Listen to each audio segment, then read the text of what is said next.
currently live. Not on YouTube though. But where's this going? Got it.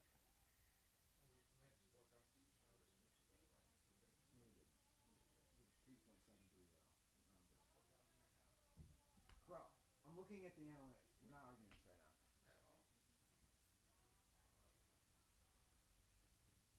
So where is this link?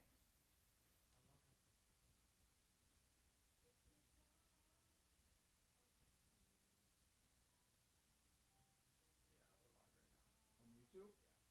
On YouTube? Fuck yeah! What's up, YouTube? So what we need to do is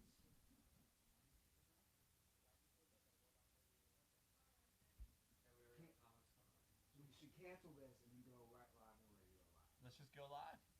What do we need? Well, I gotta set up the social. I gotta do all that stuff. Set up the social. Welcome everybody to the YouTube live stream.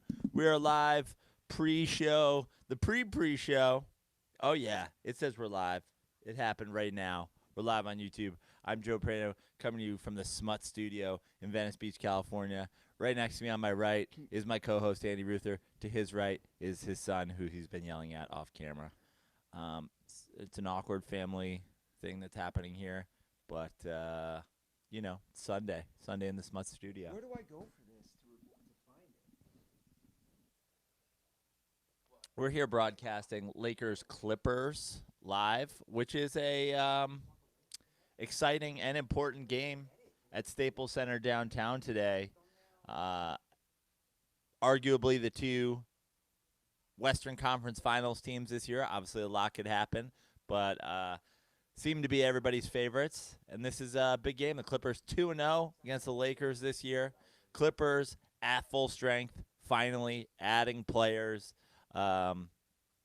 seemingly every day at this point, with Jerry West, who is still undefeated as a basketball executive.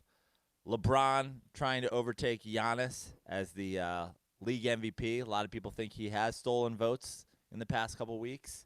I am of the opinion that LeBron James, for the last 15 years, has been the most valuable player in basketball, although that isn't necessarily what the MVP award is these days. And I've said before that I really think that this game, not particular to today, but a series between the Clippers and the Lakers will be determined on how effective Anthony Davis can be. Can Anthony Davis make the leap this offseason into an unstoppable force? Because as deep as this Clippers team is, their lack of depth certainly falls in the front court. Way more backcourt and wing depth than they have front court. LeBron James is going to do what LeBron James does, although if there's a team defensively that can throw multiple players at LeBron James, it's certainly the Clippers, with Kawhi being a dominant defender throughout his career, Paul George being a above average to great defender, Patrick Beverley not going to be that effective against LeBron, but certainly going to be annoying. So they're going to be able to throw a lot of things at LeBron. What can Anthony Davis become? And is this game the test game? Is this the show me game for Anthony Davis? I think certainly a big exclamation point, a big we'll see you guys come June, late May, is can Anthony Davis put up a 40 spot today? LeBron James leading the league in assists, unheard of in year 17. That LeBron James, the GOAT, has become a league-leading assist man. In my opinion, the greatest passer of all time. So, not surprised. But, I mean, to be fourth, I believe now, third on the all-time scoring list. Third on the all-time scoring list. And leading the league in assists in year 17. It's something that only one man, the great LeBron James, could ever consider doing. And like I said before, as they show these Clippers highlights, the Clippers fully healthy, the Clippers very deep. It's LeBron James and Anthony Davis versus the Clippers. Obviously, the Lakers have some great secondary players as well. Well, maybe great's not the word. I don't know if any of those guys are great. but really it comes down to how effective can Anthony Davis be? I'm putting this basically the Western Conference on that question. A lot of people have criticized Anthony Davis in not being able to be a dominant force consistently. He has certainly had dominant games. He certainly had a fantastic career, but on a game in, game out basis, being able to put up dominating numbers. Let's see if Anthony Davis can do it. That's the pre-show. We've got Paul Pierce, Clippers / Celtics slurper, LeBron James hater. How long can you go by yourself, Joe? I mean, talking Clippers Lakers basketball, I could do it a long time. That was pretty good. I've always been sort of anti the solo podcast game. I think just me personally, I know a lot of people enjoy them, and a lot of people enjoy doing them. But for me, it reeks a bit of mental illness. I have a hard time listening to people just do monologues without thinking, like, who the fuck are you talking to?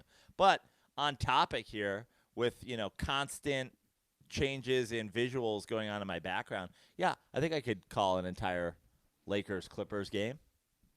I could do it. I could do it Vin Scully style. Here we are. Well, we're figuring some things out. Pre-game. LeBron James. A lot of people don't know it. Named after King LeBron from Nigeria in the late 1400s. Little Vin Scully. Yeah, there you go. Yeah, so we're trying a new system today. New system. Well, the thing is, the only problem with the thing? The RTMP system. RTMP, the Routing Technology Mass Production Center. Yeah. The only problem with this system is when you go live instantly. Yeah, instant live. So whereas it's like instant oatmeal. Yeah, just add RTMP. Whereas I like to set it up. Yeah, and have a countdown via YouTube. Yep. This doesn't go via YouTube. That's why I just had a monologue while you guys were working out the details in the background. So that's what we're dealing with. Nick, you can hop on here. I'm going to do some more I've stuff. got cold brew. I had a ham and cheese croissant. I've got 2 painkillers in me. I'm feeling good. I might need a refresher on this cold brew soon. Maybe get some ice in there. But I'm ready to go, dog. NBA. We are truly hitting a point in the NBA season where, like, this is a Western Conference Finals potentially preview. I mean, I think both of these teams want to show people something today. I think the Lakers want to show. Lakers are sick of hearing that the Clippers, are deeper, can beat them. They're 2-0 against them. There's your boy 2 Chainz courtside. It's a playoff atmosphere when you 2 got Chainz Titty Boy in the building. Love it. Love 2 Chainz.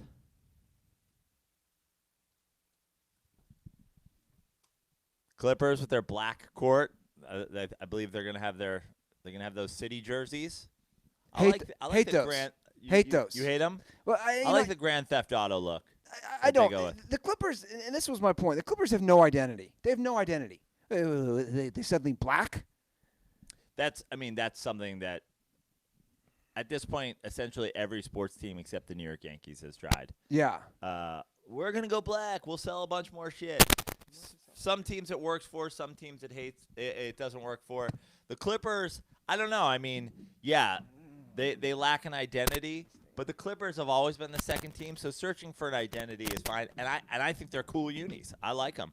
I hated the Clippers adjustment to this the newest version of their logo, the LAC, all self-contained in that, like, yeah, whatever. I have always loved the Clippers script, the old school Clippers script. And while every team in the league and sort of across sports has followed fashion trends of we're going vintage, we're going retro, everything's going back, women are wearing mom jeans these days, the Clippers have decided to go with the, update. I don't like the Clippers, so fuck it. Let's go with these blacks.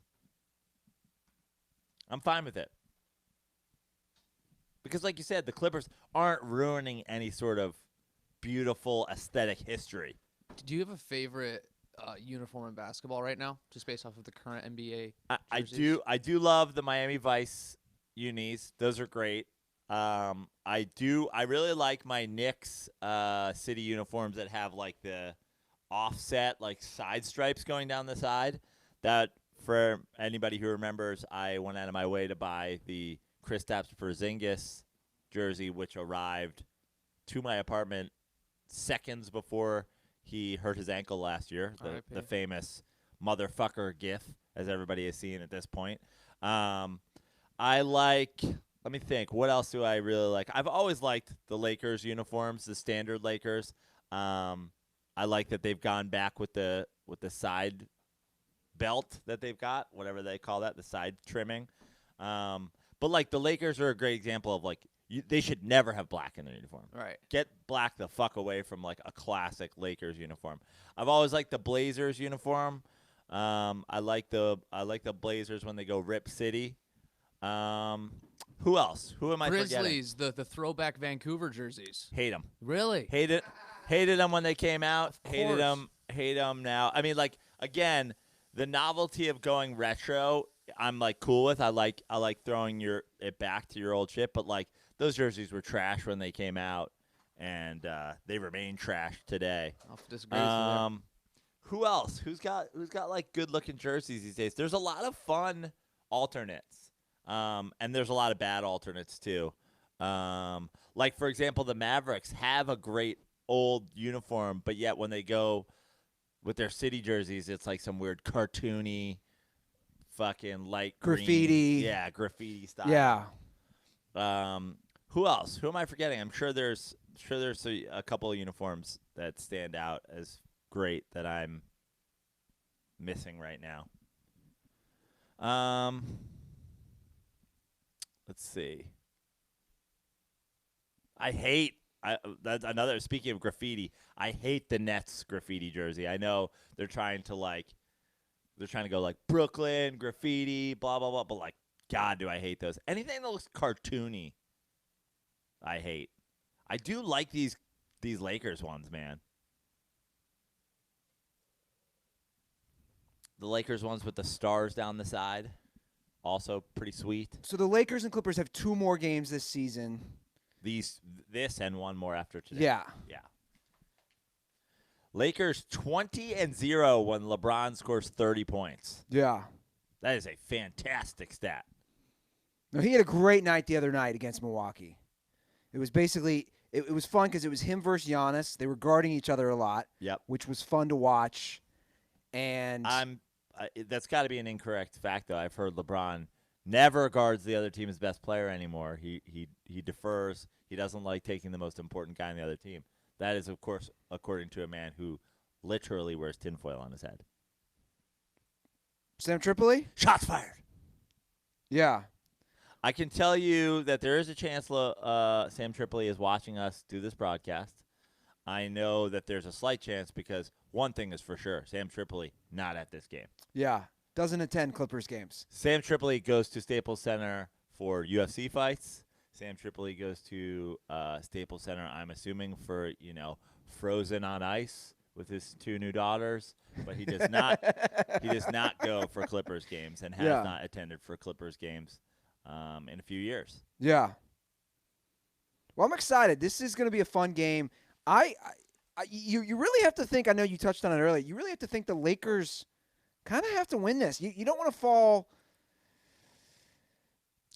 0-3 against your cross-city rival. Look, theoretically, you know what I'm saying? This game means absolutely nothing. Okay, agreed.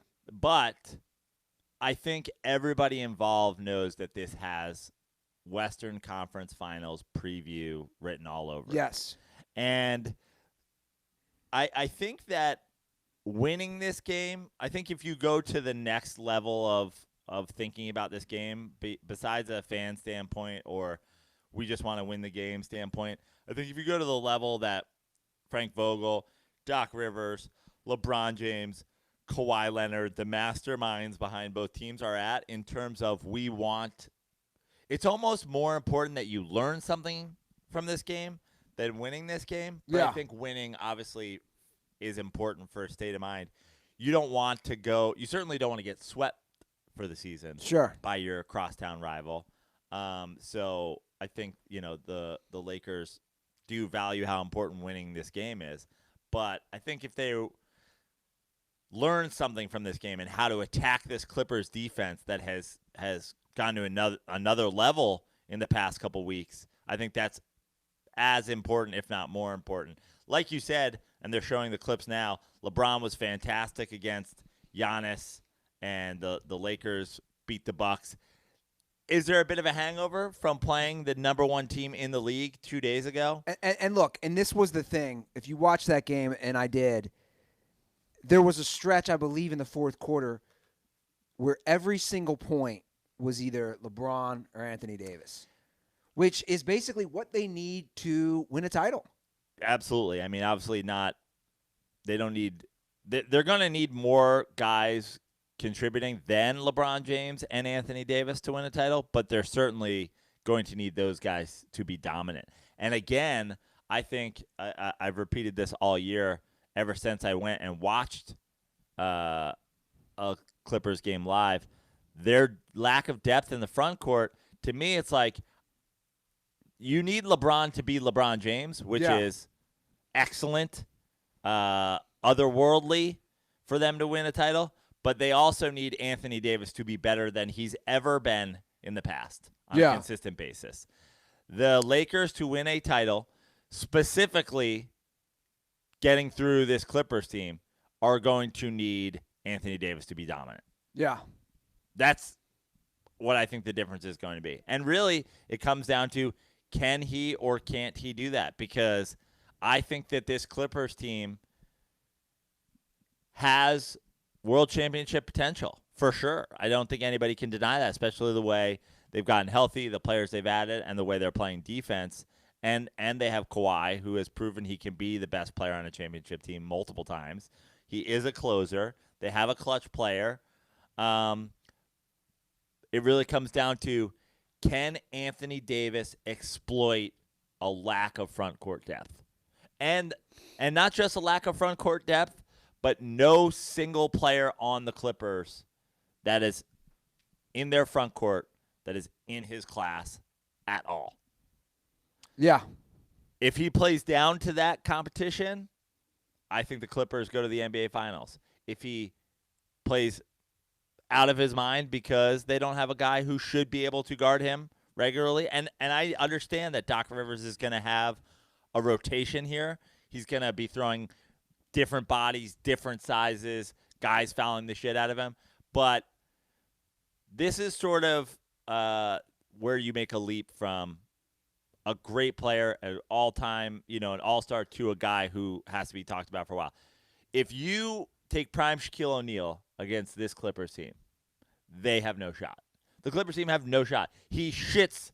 He's like, hey, Montrezl Harrell's a nice player, but I'm going to shit all over him and rip down the backboard. Yeah. So, to me, everybody, the Skip Baylesses, the Sam Tripoli's, the Cheddar Dick, hot takes. Hot take fucking Gen Xers or whatever the fuck, boomers. Sam Tripoli's 51. I think he's a boomer. Those guys are always going to want to call out LeBron James, but it really doesn't. Like, LeBron is going to be great. We know that. He'll get his. We know that. Yeah. Is he going to get 30 in this game in a playoff series? That, on a consistent basis, that's something we'll find out. But it's really going to be about, can Anthony Davis average 35 in a 7-game series? And I think he needs to be right there. Has he played in the playoffs before? Yeah. Remember a couple years ago, they swept the Blazers. And he played? Yeah. Okay, gotcha. Because I know, obviously, he's battled some injuries. That was his postseason coming out party when they upset that Blazers That's team. right. But he needs to be – a lot of people would say he's a top 5 to top 7 NBA player. He needs to show that he can be that consistently against a good team. Not just – a lot of players can look really good on a day-in, day-out basis in the regular season. It's the NBA season is a grind. Yeah. So being hyper talented, you're gonna score a lot of points, and you're gonna have dominant games from time to time when you're catching guys off back-to-backs, when you're playing bad teams, Yeah. when you're playing whatever. But to play another elite team with an elite defense, with a ton of depth, I got to see it consistently. Sure. Can I do, before we start the show, can I do a quick You can do plug? whatever the fuck you want, dog. It's Cool. your house. It is my house. Nick, if you could, I don't know if you posted these links, but if you could post the link for our March Madness sign up, that'll be in the YouTube. So sign up for that. We're doing a March Madness contest. Is that via ESPN, Praino? That is via ESPN. Was it Bracket Challenge? Market Yeah. Tournament Challenge. So just click on that link in the YouTube comments section. Leave comments, leave questions.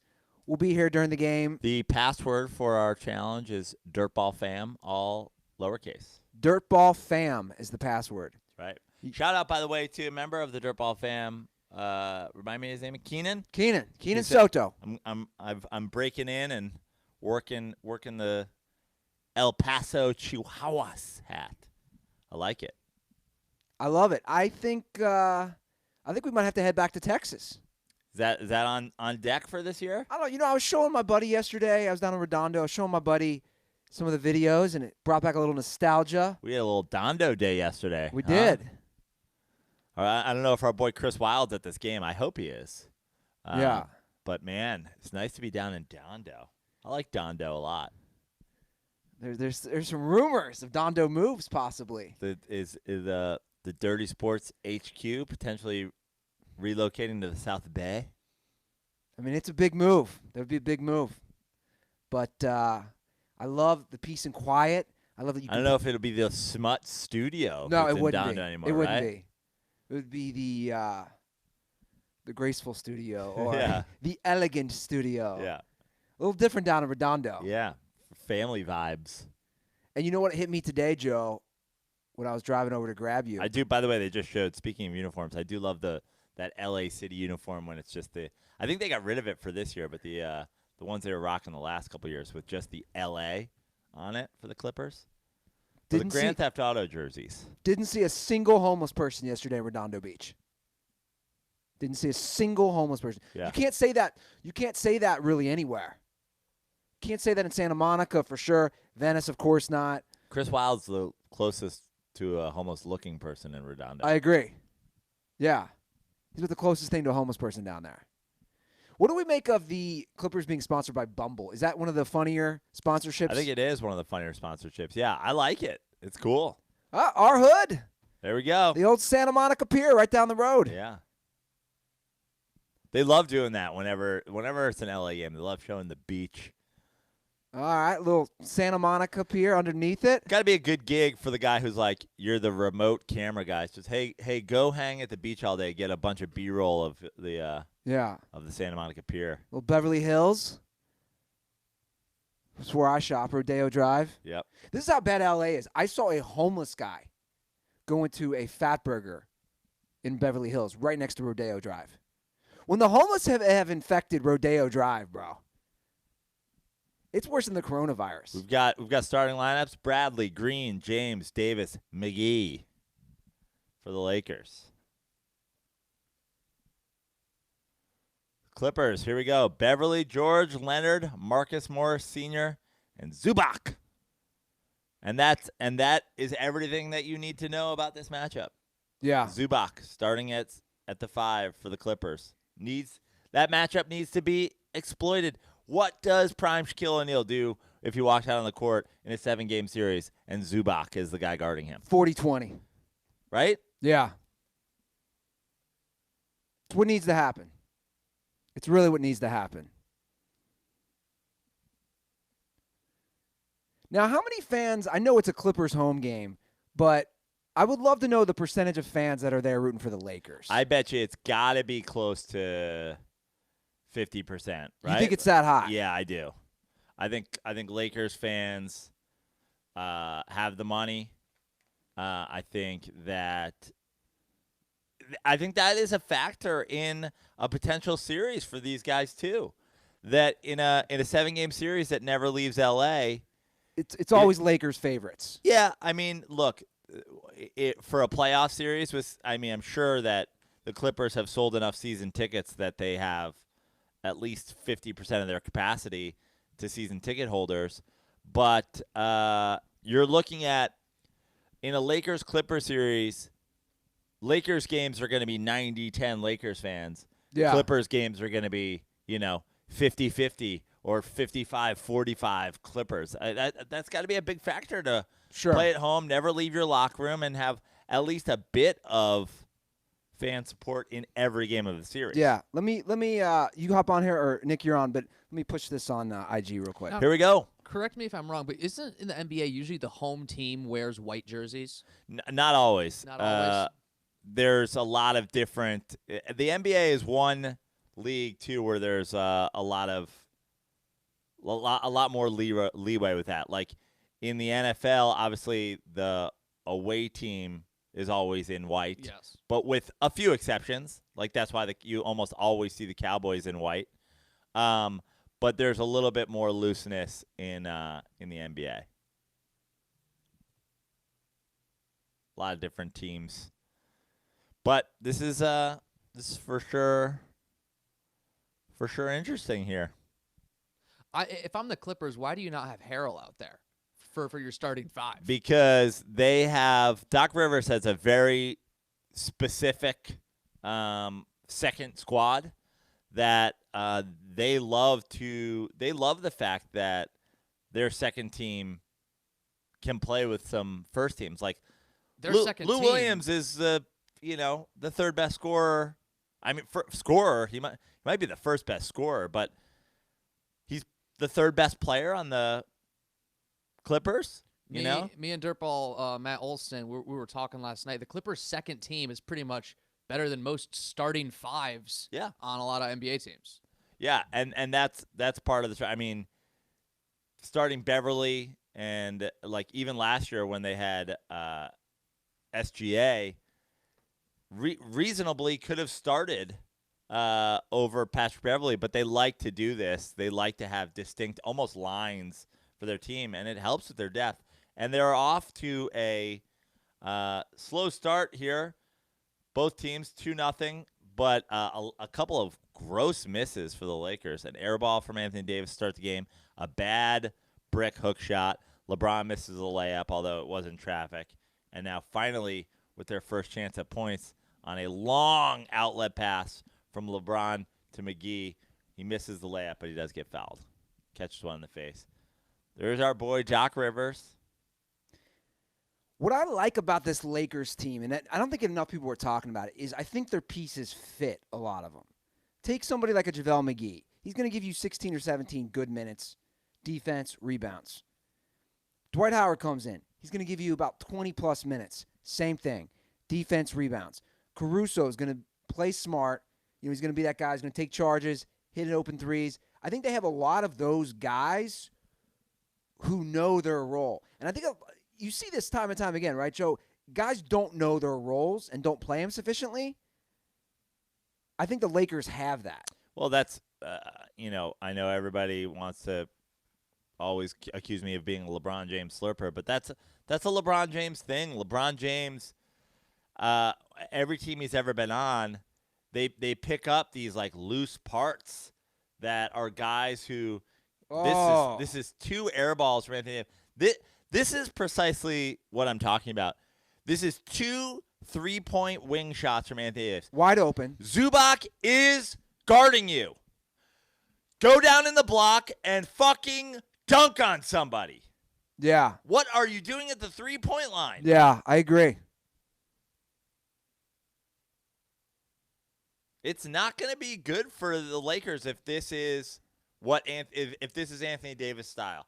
Being passive, staying on the outside. I'm not saying that Anthony Davis shouldn't be able to, take his fair share of threes. He's been shooting them and he's been making them. But and Zubac is probably honestly matched up against JaVale McGee. So how is Anthony Davis not down low fucking dominating? Yeah. And I think that is the question mark at this point of his career. can he be that dominant player for a 7-game series? Yeah, that's what the Western Conference will come down to this year. And I've been saying that since When they signed October. AD, I'll never forget, because the first thing LeBron said, this team runs through Anthony Davis. That's the first thing he said. So here's who we have on. We have Marcus Morris Sr. on Anthony Davis. And that's what you need to do. Yeah. Patrick Beverly pumped up that somebody fouled the shit out of Anthony Davis. Okay, if that's what you're going to get pumped up about. Anthony Davis going to line for 2 free throws. Where he's about 80% because shooter. Marcus Morris cannot guard him, and Patrick Beverly stoked about it. And Anthony Davis, if you're Anthony Davis, that's got to be something that you're looking forward to. Yeah. Give me free points. Yeah. I'm going to come down here. He's a great free throw shooter. Yeah. And he's one of the leaders in the league in most free throw attempts per game. I'm going to come down here. I'm going to get a bucket, or you foul me and I'll get my bucket at the line. Yeah. But either way, let's do this. Sure. And that's got to be their approach, because they've got to play from the inside out with Anthony Davis when you have a lack of front court dominance from the Clippers, and that's going to free up LeBron James finding guys on the perimeter. That's going to be able to open up the three-point game that at this point in the NBA you need to get going to win basketball games. I think the biggest concern for any Lakers fan has to be the shooting. You watched that Milwaukee game the other night. I don't know what they finished with. Maybe this was the final tally, but they were 6 for 31 from threes at a certain point. And we're talking good. Kawhi with that perfect. It's so smooth. It's honestly. It's so smooth. It seems like he never misses the 14-footer. Reckless Avery Bradley with a turnover here. Good open look for Paul George, and he drains it. An early 10-5 Clips lead over the Lakers. Our first time out of the game. 8:30 left. It seems like a reckless timeout. Could be a TV timeout. Yeah. No, it was a Lakers timeout. Going back to your Lakers-Bucks comparison with their shooting, they ended the game going 6 for 32, so only shooting 18.8% from three last game. And still winning got that the win. game. And they still won. Yeah.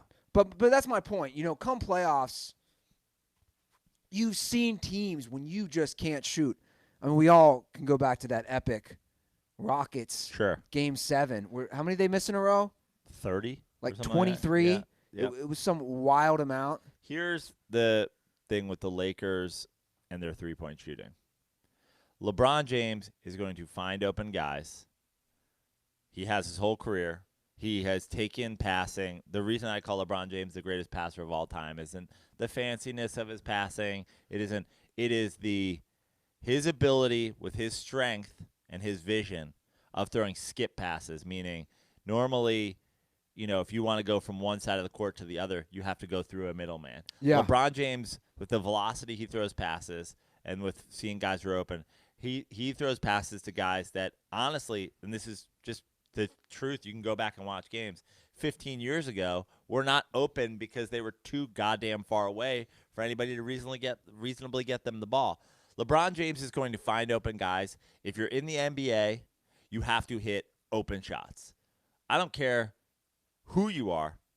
You have to hit wide open shots. So what the Lakers need to do, as I just said, is run the ball down low to Anthony Davis, which will in turn free up more guys on the perimeter with space, and LeBron James being able to find them.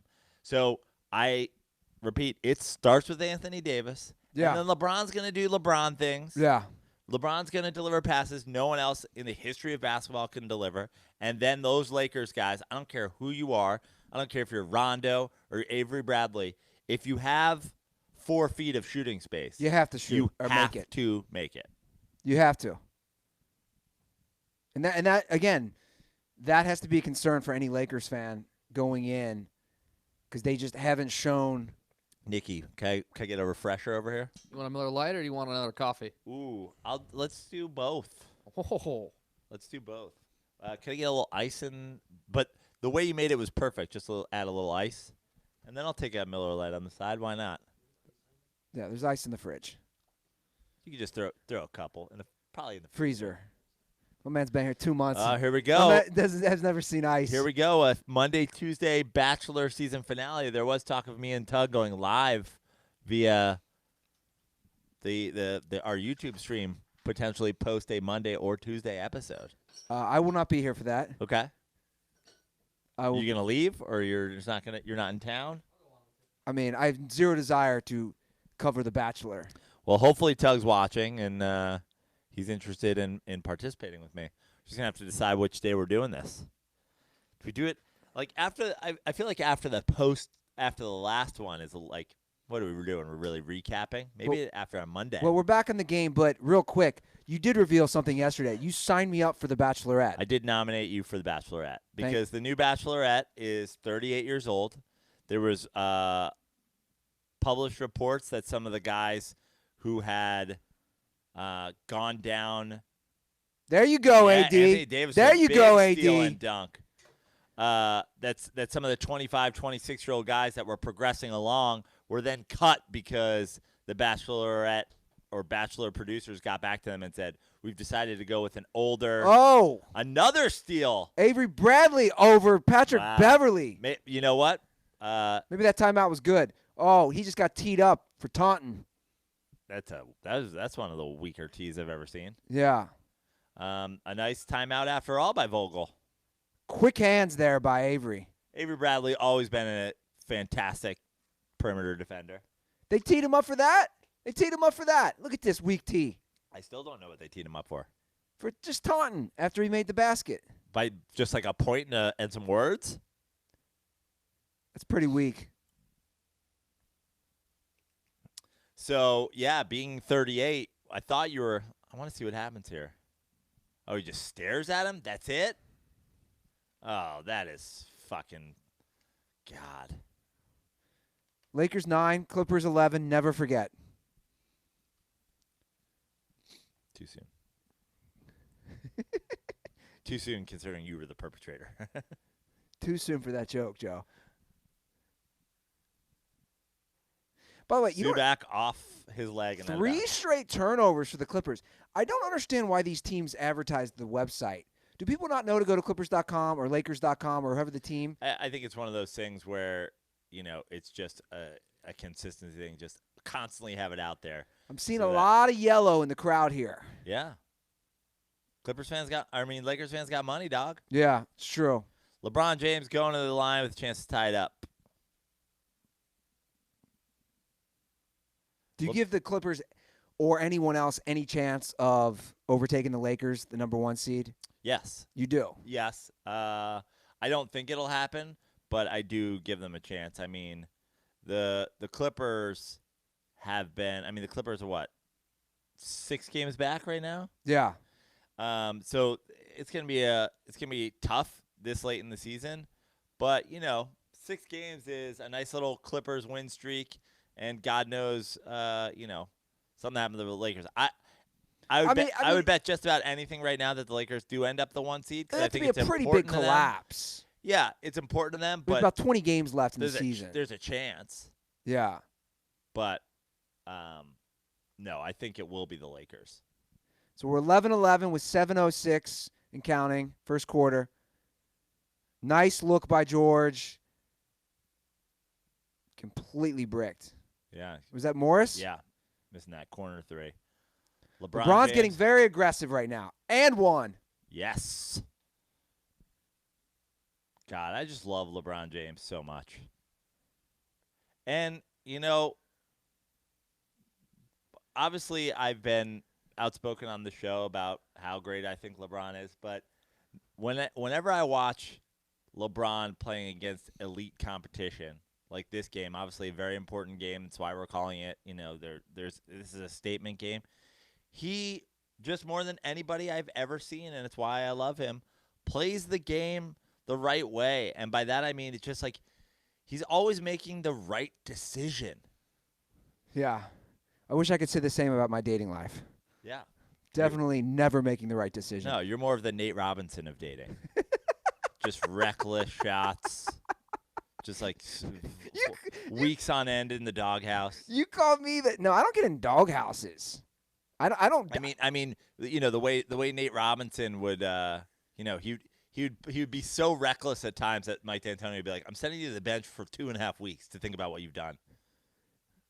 No, I don't. Girls, no. That's. I don't like that analogy. I'm not saying the girls send you to the doghouse. I'm just saying lots of reckless decisions. And lots of wild shots. Yeah, but when you get on a hot streak, bro. Yeah, no, and that exactly. Nate Robinson also went for 40 off the bench when he was removed from Mike D'Antoni's doghouse. This is a nice move by Paul George. He gets Mr. Shackton a fool. Yeah, up in the air. Nice move by Paul George. Uses his left arm to shove McGee out of the way, and then when McGee brushes his arm, it's a shooting foul. It's not showing up. What's up? Hop on here. No, we are. For anyone asking, we're not streaming the game on this stream. This is strictly just a live commentary. I mean, at this point, at this point, I don't care if you're in the Philippines, Mexico, Italy. Guys, I don't know what to tell you. If this game's on ESPN, ABC. Yeah, if you can't find in America, you don't need anything to get this game. You need an antenna. I'm not even talking about America. It's probably the foreign YouTubers. It's like.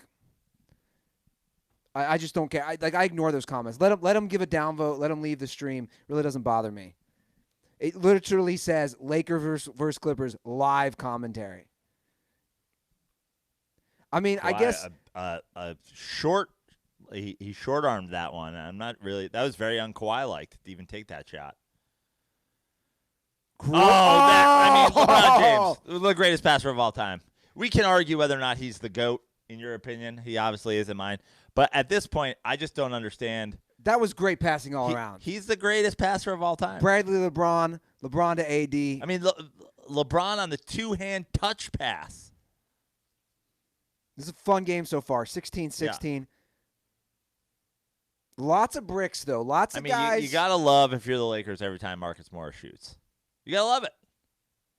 You're like, I love that this guy's in their starting lineup. I love that Doc, loves to put his two stars with a bunch of defensive players. Here we go, Joe. AD dishes to a wide-open Kuz. See, those are the shots the Lakers got to hit. That's the shot that Kyle Kuzma's got to hit. That's essentially what's wrong with Kyle Kuzma's career. I agree. Right? Kyle Kuzma, you are in a fantastic position of being on a team where all you have to do is essentially make those shots, and you can be, half a star. Yeah, you really can. Lots of players missing wide open threes this game on both sides of the ball, Lakers and Clippers. I mean, this touch pass by LeBron. Great look. Absolutely fantastic. Not as fantastic as that Asian guy's mustache. Mm-hmm. I mean, how rich is that guy? He's sitting right next to LeBron James. He's got the seat next to LeBron James. Yeah. Nice little mid-range pull-up by Avery Bradley. Peeling off that screen. Lakers taking 18-16 Avery Bradley's lead. that kind of guy. He's going to make the shot. I like him. He's what Kyle Kuzma needs to be. Avery Bradley's not going to ever have a big game. He's not. But he's going to make all the plays that he has to make. He's going to be stout defensively. Yeah.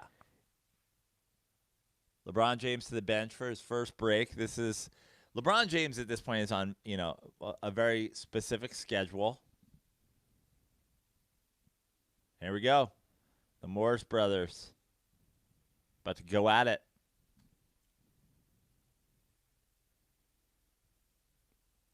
Oh, that was a good look. You got to hit that. Yeah. Bradley short on the mid-range jumper. This is where the Lakers struggle always and will struggle for sure against the Clippers team is who becomes your scoring force when LeBron James goes to the bench. It's supposed to be Anthony Davis, but now we want them watching the game. We don't want to give them links to Nick's giving the foreigners links to watching the game. Don't we want them watching our stream? Yeah. Watch along. Watch both. You can do both. Isn't that the whole point? I mean, obviously a lot of people are probably watching this game and listening to us. It's sort of the entire blueprint for what we've put together here. So There you go. KCP. You know, a lot of people also, when you're browsing the internet for streams, it can be very dangerous when you're looking at like ripped streams. So this is just a safe stream that I've used in the past. That I But know why will why work do I and not care give you about a some dude in virus. the Philippines that can't Well, find the stream? I certainly don't care enough about us to continue talking about it. I'm looking at all. out. I'm looking out for our viewers. You can't wear red shoes if you're on the Lakers. You can't. You're playing the Clippers. The Clippers have red in their uniform. Is that KCP or is that Yeah. Rondo? It's KCP. Who's been What was that? Well, he was obviously fouled, and for some reason it was not called.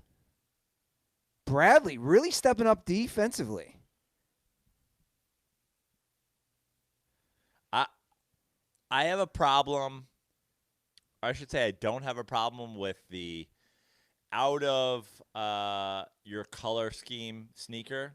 Sometimes I like it, but one thing is 100% sure. You can't go out of your color scheme for your sneakers if it goes into the color scheme of the team you're playing. Yeah.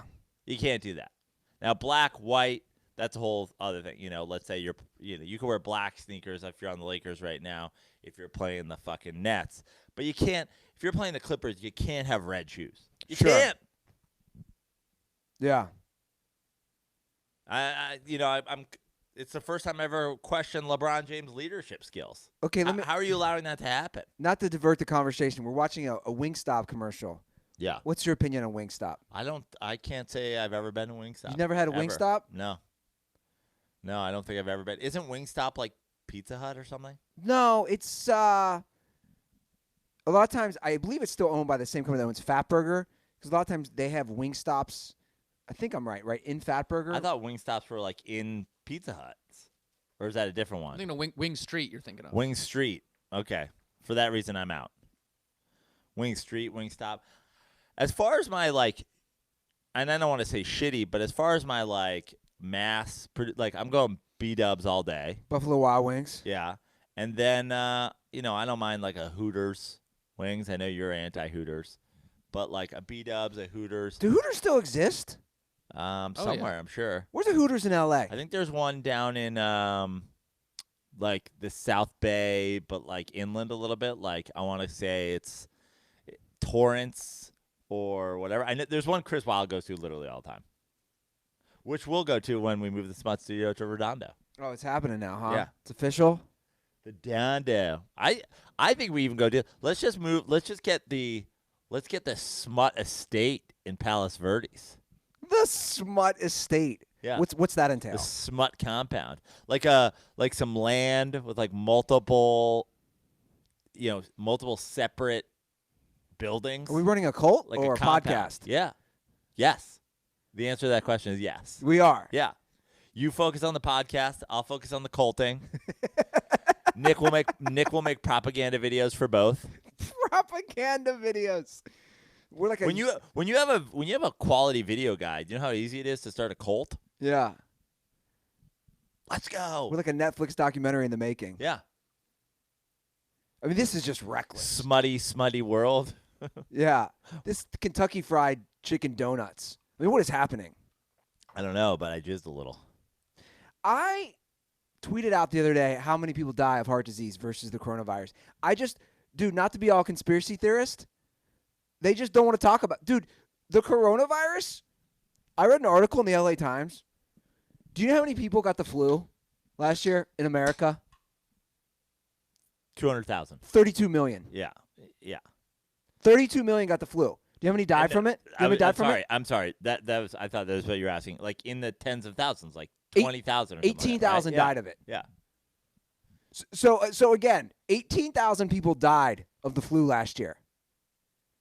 How many people in America have died in 3 months of the coronavirus? Well, look. 25? Yeah, absolutely. The problem is, we know about the flu. We know how the flu is transmitted. We have a flu shot. We have a flu vaccine.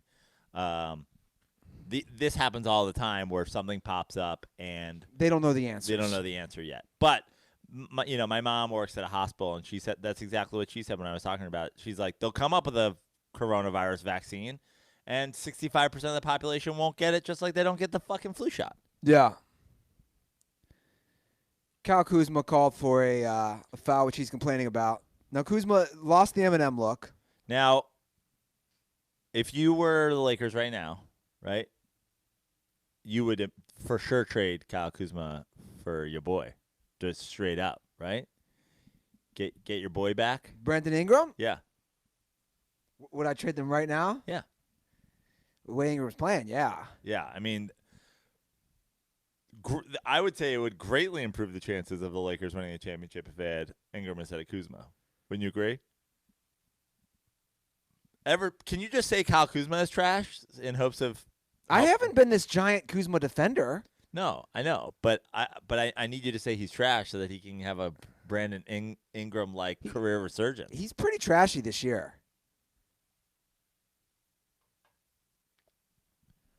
Harrell, by the way, unheralded. Like I think Clippers fans appreciate him, but I think across the NBA, Nice piece. this will be the postseason where everybody learns how good Harrell is. Yeah, he's a nice Montrez piece. is a fantastic player who gives you a lot across the board, rebounding, defense. I mean, scoring points. That is an incredible shot from Anthony Davis, falling away, right hand out of bounds. Basically reaching to get it around the backboard. This is a fun game. Yeah. This is a Harrell getting dirty. Yeah. This is an intense game, and I'll tell you what, this has playoff atmosphere written all over it. It's 23-23. We're under 2 minutes, first quarter. Lakers are dominating the boards offensively. Morris with a bad break. Both Morris brothers got to stop shooting entirely. Yeah. Now, this is where AD really has to step it up. When this Lakers second unit comes in, which is mostly not very good, he's got to just get his. He's got to be dominating. Yeah. This has got to be. This is where he's got to show it. This is where they have to find something. Like I said, pregame. As much as winning this game is important for setting a tone and making a statement, you also got to learn something. You guys got to the Lakers need to learn how to get Anthony Davis to dominate against this Clippers team. Well, here's the stats. All career lows this year for Kuz. Points, field goal percentage, and rebounds. And Frank Vogel did not let LeBron sit that long. He put him right back in the game to probably close out the first quarter. I think this game is more important for the Lakers than the Clippers to win. Just from a we need to know we can beat them standpoint?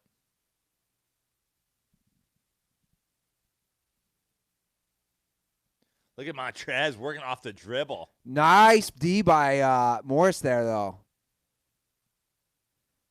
Both teams have come to play defensively. Yeah, absolutely. It's an important, like you said, it's playoff atmosphere. Wow, nice little pass. LeBron's got to stop bitching. LeBron bitches after every play. But again, the thing with LeBron James, and people love to say that is. He does, though. He bitches after every single That's a foul. Play. What? I'd like you to tell me the reason, besides a foul, that LeBron James has the ball under the basket and hits the bottom of the rim. It's like whether it's a foul or not, you don't have to bitch after every single play. I think you got to bitch if you get fouled. Bro, you fouled me under the basket. It's playoff atmosphere. Make a fucking call, ref. Paul George got fucking breathed on wrong earlier in the game and got an N1. That's a nice move by Lou Williams, a little up and under.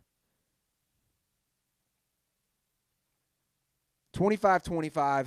2 possessions left with, Lakers got the ball with about 28 seconds. LeBron James. Wow. All right, Kuz. He heard us chirping. Yeah. Well, he had an open three, and I'm not sure why he passed on it, but because he knows he can't shoot right now. He goes in and he gets the layup. 27-25, final shot here coming for the Clippers. Lou Williams with a terrible pass. KCP almost got the steal. I really can't get over KCP wearing red shoes right now. I can't get over how do you let that happen? Contavious Caldwell-Pope. Yeah. Can we get KCP at an ICP concert? Can we get KCP eating KFC at a ICP concert? Is that Beverly? Who was that? No, that wasn't Beverly. All right. So end of the first quarter, Lakers 27, Clippers 25. We got a good game going on at the Staples Center. And as you know, today's game is presented by Miller Lite, the official beer of the Dirty Sports Podcast. This game, this show, my life, presented by Miller Lite. That's right. If you're drinking a nice cold Miller Lite right now, let our friends at Miller Lite know. Send them a tweet. Hold up your Miller Lite. Tell them how much you love Miller Lite and how much you love the Dirty Sports Podcast. That's I think the next level that I want to take the Miller Lite sponsorship to. I mean, I think we've been killing the Miller Lite sponsorship game so far. The Dirty Sports, as we see on the sign behind us, presented by Miller Lite. I want to have I want to do a deal with Miller Lite where they pay me a certain amount of money, and I'm required when I'm meeting somebody like, "Hi, Joe Praino, presented by Miller Lite." You should get a Miller Lite tattoo, just like all over your body. This is what Riff Raff did back in the day when he was coming up. Just a walking billboard. So I get in hopes of luring them into this. I mean, if they were to pay me for that, I'd absolutely do it. You start off with you sign a 1 week contract for this. In that 1 week contract, you get your body just tattooed with Miller Lite stuff, and then it's like, well, I already got all this work done. I mean, I guess I'm in this covering my body, but like I'd put one tattoo on. Okay, just make sure it's an invisible place. Yeah, neck tat, just perfect. Light. Yeah. We're getting this is where we're at with the national broadcasts for people who have not been following. We're getting the recap of the Kawhi Paul George coming to L.A. 6 months ago. And Ballmer did that crazy press conference. Yeah, I'm excited. Isn't that what he said? What did he say? I don't remember. Dude's a lunatic. So we had a pretty big surge of comments when we were talking about wings earlier. So while we're on a commercial break, I thought it'd be a good time. If you're at Buffalo Wild Wings, Asian what Zing. 2 wings you go Asian Zing and what else? It depends for me. For Asian Zing, for sure, all the time. Honey barbecue. Honey barbecue is good, but like at Asian Zing's got a little bit of sweetness to it. So sometimes I'll like to do like if I went 2, I might go like some Asian Zing boneless and some garlic. What is it? Parmesan garlic parmesan on the actual wing. R.I.P. to Ruther's bathroom. That's a nice one. I also just like I guess their buffalo is the one that they do in like temperature, right? Like so if you just want to go buffalo, you can go like mild, medium, hot. So just like I also just love like a regular buffalo flavor. You know? They have the buffalo seasoning that I sometimes go with. Yeah. A lot of people don't get seasonings, but don't a sleep dry on the rub. seasoning. Yeah, Oh yeah. yeah. Sometimes I crave just a dry rub like wing. Just want that sweet dry rub. Where do we put Buffalo Wild Wings as one of the greatest things to come out of the state of Ohio? 1? Nah, I don't know about that. What's 1? I mean LeBron. Okay. So I feel like you're debating LeBron versus Buffalo Wild Wings. I mean, LeBron is fantastic, but like, I guess I just don't think of LeBron as like I know he's Ohio boy, but I don't think of LeBron as like Ohio's product. What are you talking about? He's born there. Hey, You he lived there most of his life. Sure. And Majority of his life. Yeah, he played in Cleveland. Okay, fine. LeBron won, but round out my top 5 here. What am I going with? We got a lot to work with if you want to start talking about companies. Procter & Gamble. Don't care. What do they make? Fucking baby powder? Probably most of the shit in your bathroom or your apartment is Procter & Gamble. Kroger, largest grocery chain in the country. I'm out. Kroger. Pete Rose. Bone Thugs and Harmony.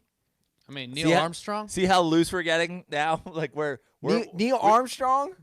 Neil Armstrong was just a guy who was chosen by NASA to be the first guy on the moon. It's not like Jerry Springer. Not like he invented the fucking space shuttle. Steven Spielberg. Ken Griffey Jr., Barry Larkin. Come on. All right, back to the game. Lakers are down 27-28. The second quarter just started. Nice find by LeBron, and KCP completely Because we're in red fucking shoes. Floods the layup with a brick. A great pass by LeBron. That was a no-look, backhand bounce pass. Harrell is determined. Harrell's great, man. He just bullied right into Dwight Howard. Here's what I'll say. I think Harrell I was talking about this before when we said Lou Williams is, the third best scorer, and I corrected myself because Lou Williams is probably the best scorer on the team. Lou Williams, Harrell might be the Clippers' second most important player. If I was the Clippers, if I'm a Clippers fan, and you told me I was going to lose Harrell or Paul George for the playoffs, I would choose Paul George. I would say I'll take my chances with Kawhi and the rest of that starting line and Harrell coming off the bench than Paul George. Harrell is that important. He does everything, and he's an energy guy. When he comes off the bench, it's just like a change in attitude. He's a guy you want on your team. He reminds me of like how important Charles Oakley was to the Knicks. It looks like he could play linebacker for the Seahawks. Yeah. They could use him at this point. Wide open look LeBron. for LeBron. Kansas. LeBron's His shooting's improved. yeah, and his recent move of shooting from fucking anywhere is something that I love as well. Lakers with a 30-29 lead, 10-25 He pulled going. one from half court the other day for absolutely no reason. Yeah. Now, is Caruso hurt? We have not seen any Alex Caruso so far this game. I mean, not that I know of, but you watched the Bucks game. I did not. And he played tune in. well. I did not tune in for that And Bucks game. Caruso was in at the end. I can't figure out the rotations yet in Frank Vogel. Again, And nor can Frank Vogel. because like this game, you have a lot more Rondo, a lot less Caruso. What's the reason behind that? Especially if Caruso closed out last game. I'm assuming matchups. I'm assuming they maybe they don't know, but like I think Caruso is one of those guys who's just consistent. Like I'm not really super worried if I'm Frank Vogel about like how Caruso matches up, especially when you have What is going on here with Rondo? Speaking of Rondo, get him out, yank him, and that get him out of the game. And that is what everybody who is a Lakers fan or follows the Lakers at all says. Like so much more Rondo than Caruso, and Rondo is fucking trash. Ooh. I have been a Rondo truther. Oh, I've been a Rondo truther his whole career. how about that block by LeBron right there? This game is getting reckless. Yeah. It's a very sloppy game. I've been a Rondo truther his whole career. Rondo has been grossly overrated from the second he got put on a Look at this left-handed block. dominating, big three Rondo in again, Boston. again with a reckless bad. Get him out of the game. Caruso's checking in. Good. There's Lou Will. Honestly, I've seen all I need to see from Rondo and KCP in those fucking red sneakers. Honestly, Great defense. KCP's red sneakers has made me question Lakers leadership. Looks From like, the head coach to look at- LeBron. he's walking to out here with everybody. Ronald McDonald clown shoes. But you're also playing a team that's red. Yeah. This has been the biggest takeaway from the game so far for me. If you allow that to happen, I'm not sure that you're ready to compete for an NBA championship. Yeah. No one's thinking about this. Everybody saw him put on his shoes in the morning, and they went, hey, we're playing the Clippers, dog.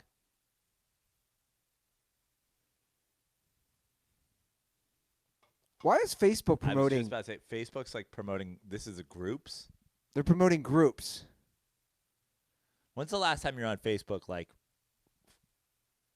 for a reason, like where you were like, I'm just gonna go check out what my friends are up to? Never.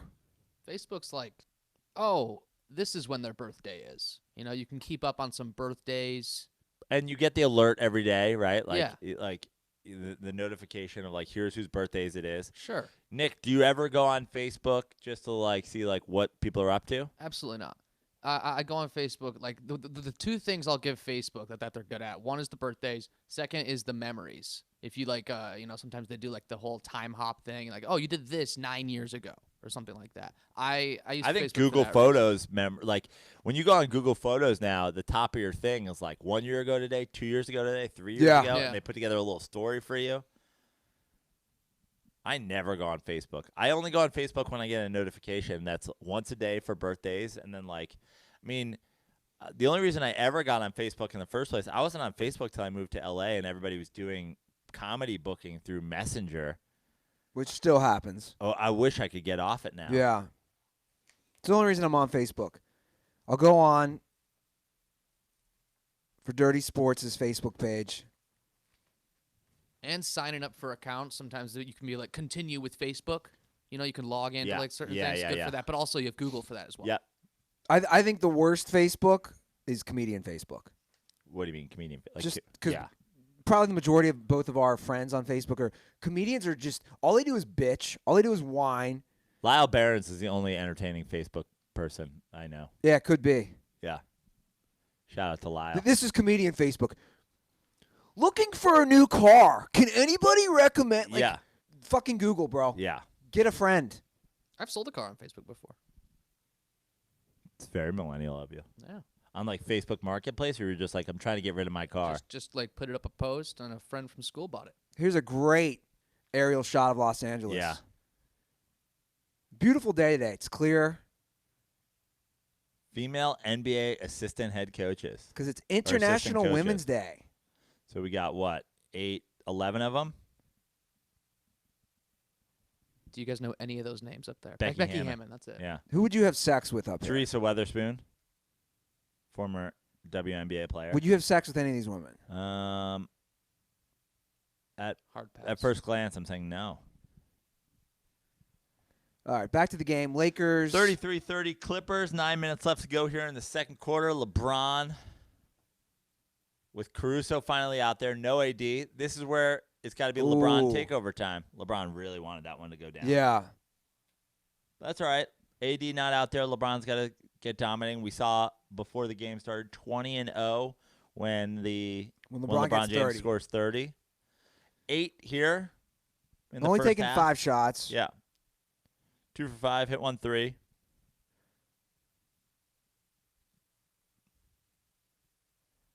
Well, we all know the Lakers are going to go on a run. Caruso's in the game.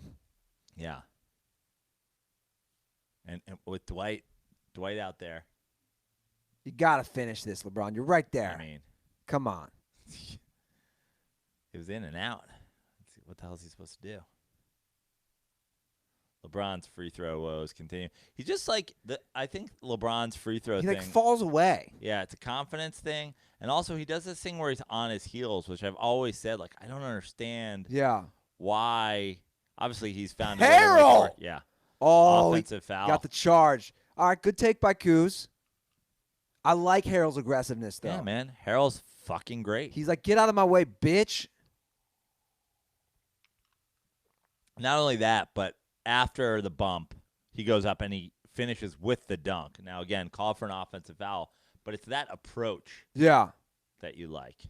You like that he didn't bump him and then try to lay it in. LeBron from 3.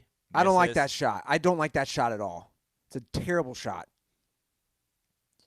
I don't want LeBron getting 3 happy. He's not a 3-point shooter. And Paul George on the other end with a very smooth baseline J. All right, Clippers 35, Lakers 31, 8-11 and counting, second quarter. LeBron doing a lot of ISO ball right now. Because no one else is in the fucking game with him.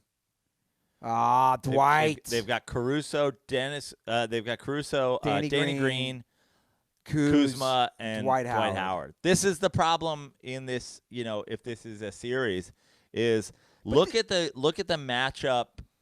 Look at the lineup matchups here when when second teams are in. You've got Paul George, Harrell, Lou Williams. I mean, that's already better than what all the Lakers are putting out there right now, save for LeBron. So right now on the floor, the Lakers have the best player, and then the Clippers have the rest of the lineup.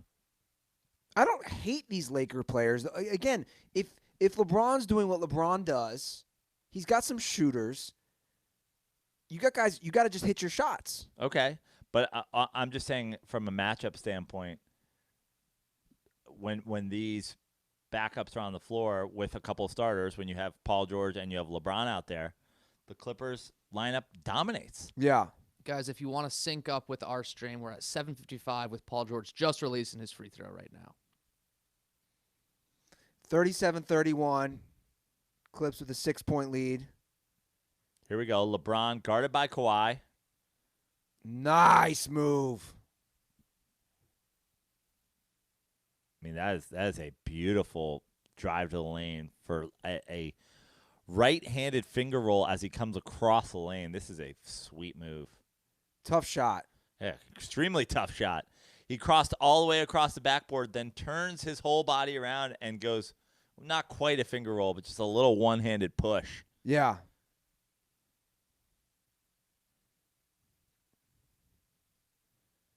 Completes the 3-point play. I just feel like LeBron's not again, I think it's just a comfort thing at the free throw line. You look at him there, he's on his toes and he makes that shot. Sometimes he just does this thing where he rocks back on his heels first. It's like, why would you ever want to be on your heels? Wow, Kawhi off the dribble from the elbow ends in a dunk. 39-34 Clippers. It's LeBron v. Kawhi right now. Getting it back to LeBron. Kuz with a good look. Can he hit it? Nope. And that's his problem this year. Kuzma's got to hit that fucking shot, That's dog. a good look.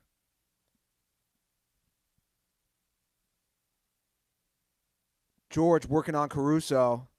Nice D-back Caruso to stop it once he got, mid-paint. And then, of course, that's just a tough shot. Yeah, absolutely. That's the NBA, And I'll tell you what, great players are going to make that shot. That's the thing. Good defense, better offense. Yeah. Paul George with 15 here in the first half. That's a terrible decision from Cruz all around. When you get the ball up there and you're open, just shoot it. Shoot the three. You dribble into 2-point territory, which makes it just far less effective, and then you take a terrible shot. Yeah, great steal by Paul George and LeBron. Paul George is playing very, very well today. Some sloppy passes. Yeah, Caruso steals the ball back. LeBron takes it to the paint and is fouled. Him and Patrick Beverly, you can see some jarring. Patrick Beverly's unbelievable, but you got to give him a little credit for being consistent. Oh yeah, he's a lunatic. In the end, he almost deserves trash to talk to no single person in the league, but he talks trash to everybody. Did they tee him up here? He's bumping. So he's like, I fouled you. I hit you in the face. I played horrific defense on that, and now I will trash talk you. You got to love it. Patrick Beverly is like in 2 players in the entire league's head, and he thinks he's in all of them. Look at him out there talking shit.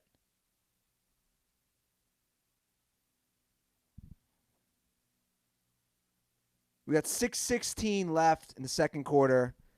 41-35. I mean, what is Clippers. Patrick? The question is, what is Patrick Beverly arguing about? It was here? a clear foul. Yeah, hit him blatantly in the face. It was a foul in a boxing match.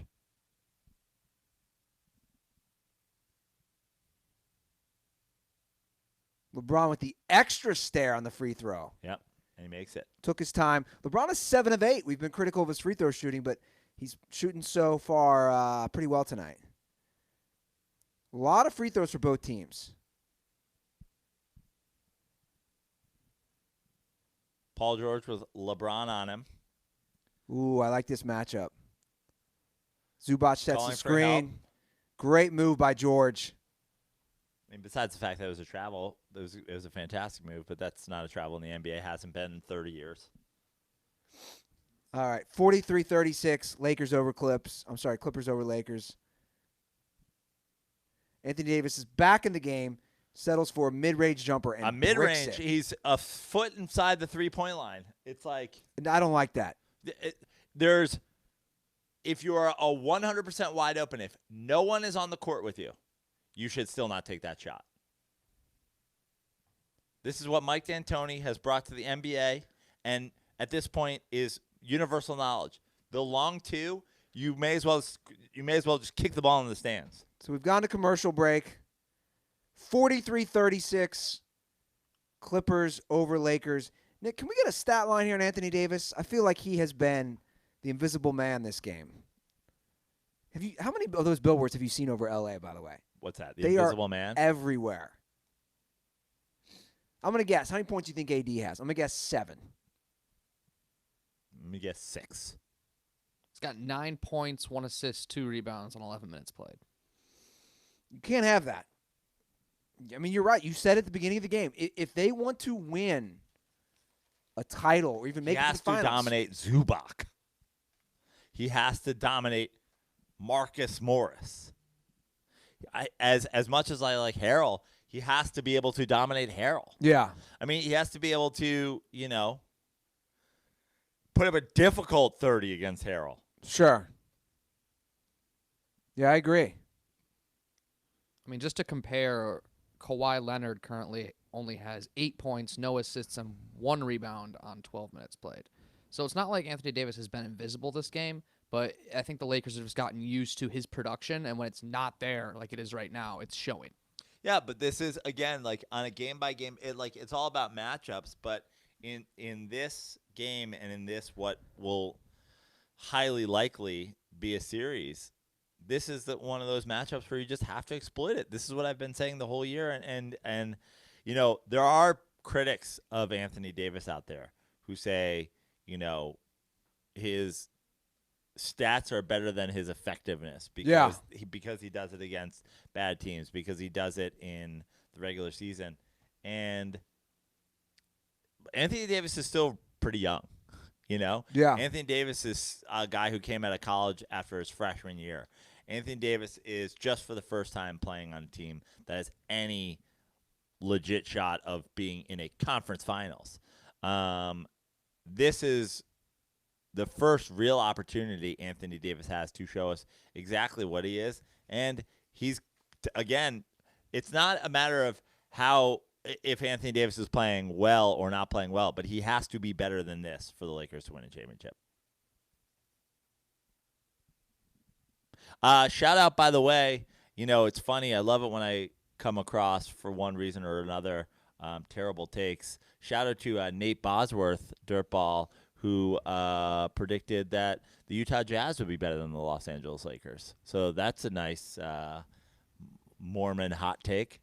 I hope the arguments you have with your 11 wives go better than that. I mean, imagine thinking that because they fucking get Mike Conley that the Utah Jazz are going to be better than the Lakers. He's not just a shitty Jazz fan, and by the way, he's on Twitter at Nate Boz, N the letter 8 BOZ. Not just a shitty Utah Jazz slurper, but also one of those LeBron James haters. He's a LeBron James hater. LeBron overrated. Lakers are going to be trash with LeBron. The Jazz are better than the Lakers. So here we are. The Jazz will have their shot. If the Jazz can hold on to the 4 seed, they'll get the Lakers in round 2 should they win a playoff series, which we know is, a coin flip at this point in a 4-5 series. But I look forward to the opportunity of Nate Boz getting his shot in the second round of the Jazz-Lakers series. Well, back to the game. It's 43-36. When hot takes go wrong. Clippers over Lakers. And is that Jay-Z standing up in the front? I think that is. Yep. Jay-Z was at the game on Friday as well. Caruso and his amazing hair have been called for the foul. Caruso has the who farted look on his face right now. Caruso's hair is unbelievable. He's got to own that.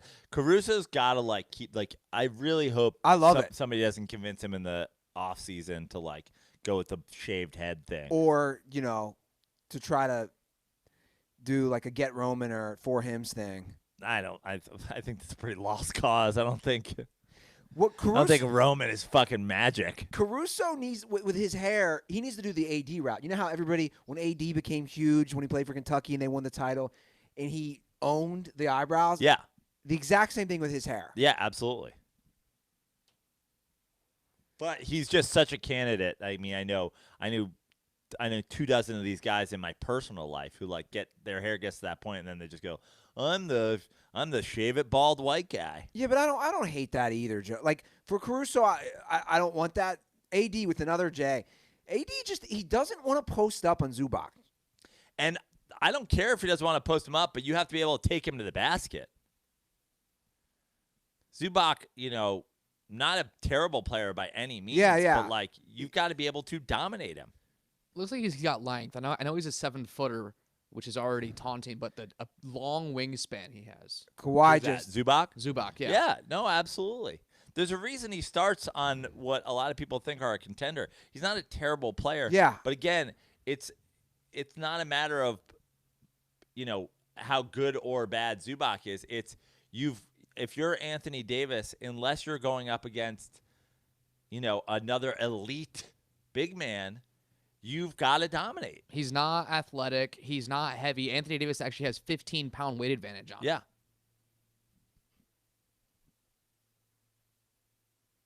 There are guys in the past who have not been, dominant all-around players, but have the ability to like that. Like, he's not Tyson Chandler. Yeah. You know?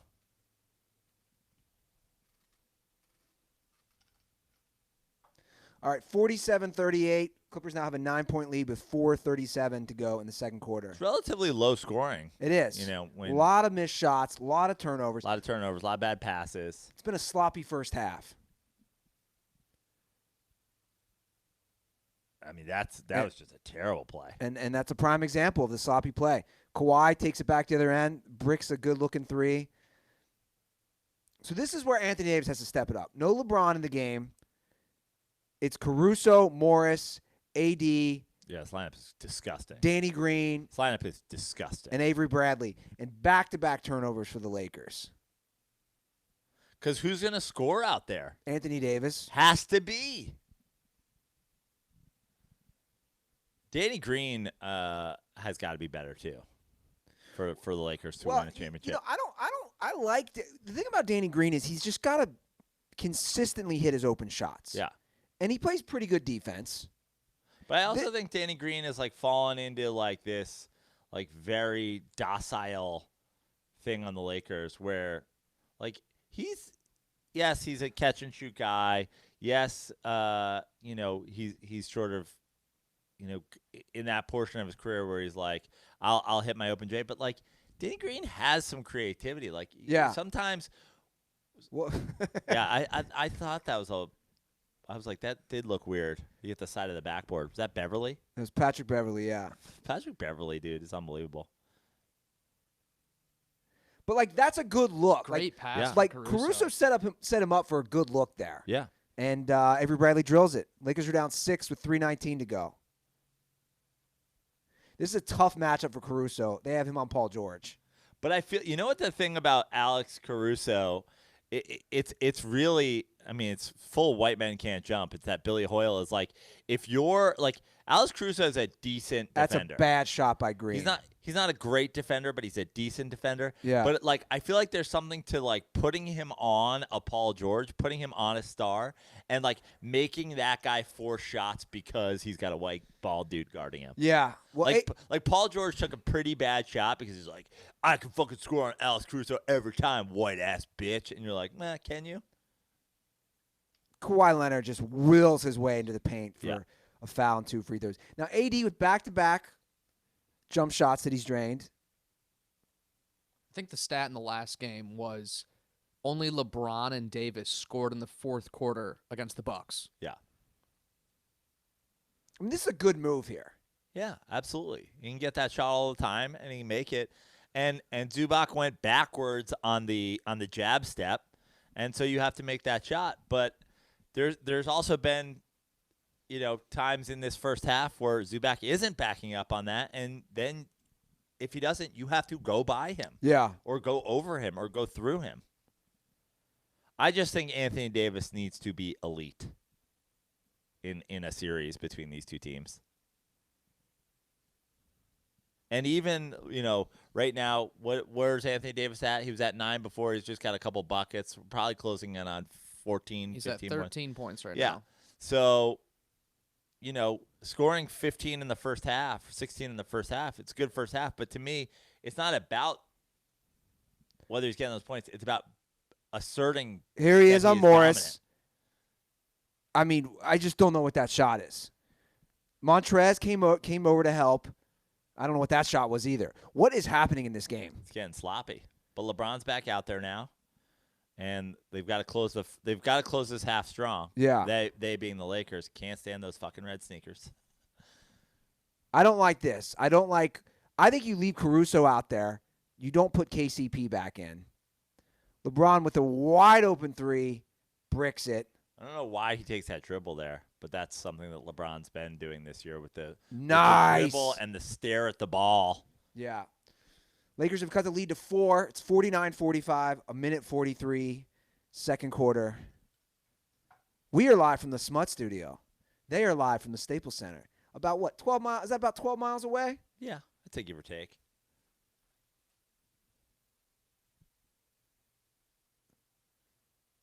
This is what happens. Alex Caruso out of the game. Paul George just drives in with ease. Put the Caruso back in the game. Yeah.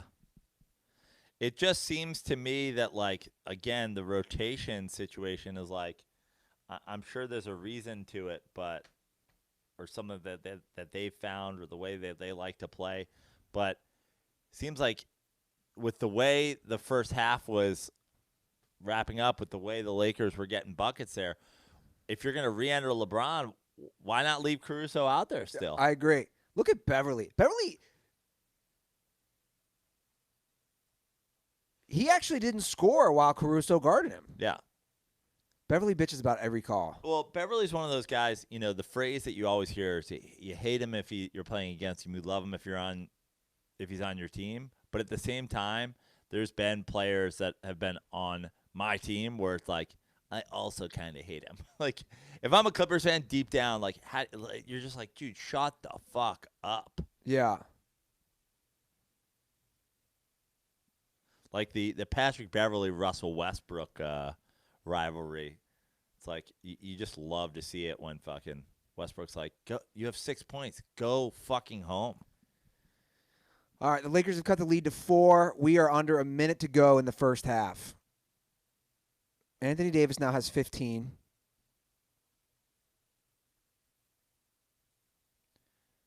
You know, like I like the Avery Bradley, Anthony Davis, LeBron James being out there together. It's the other two in this. Great passing by the other Clippers. two in this rotation that you're like, what the fuck are you doing Yeah. out there?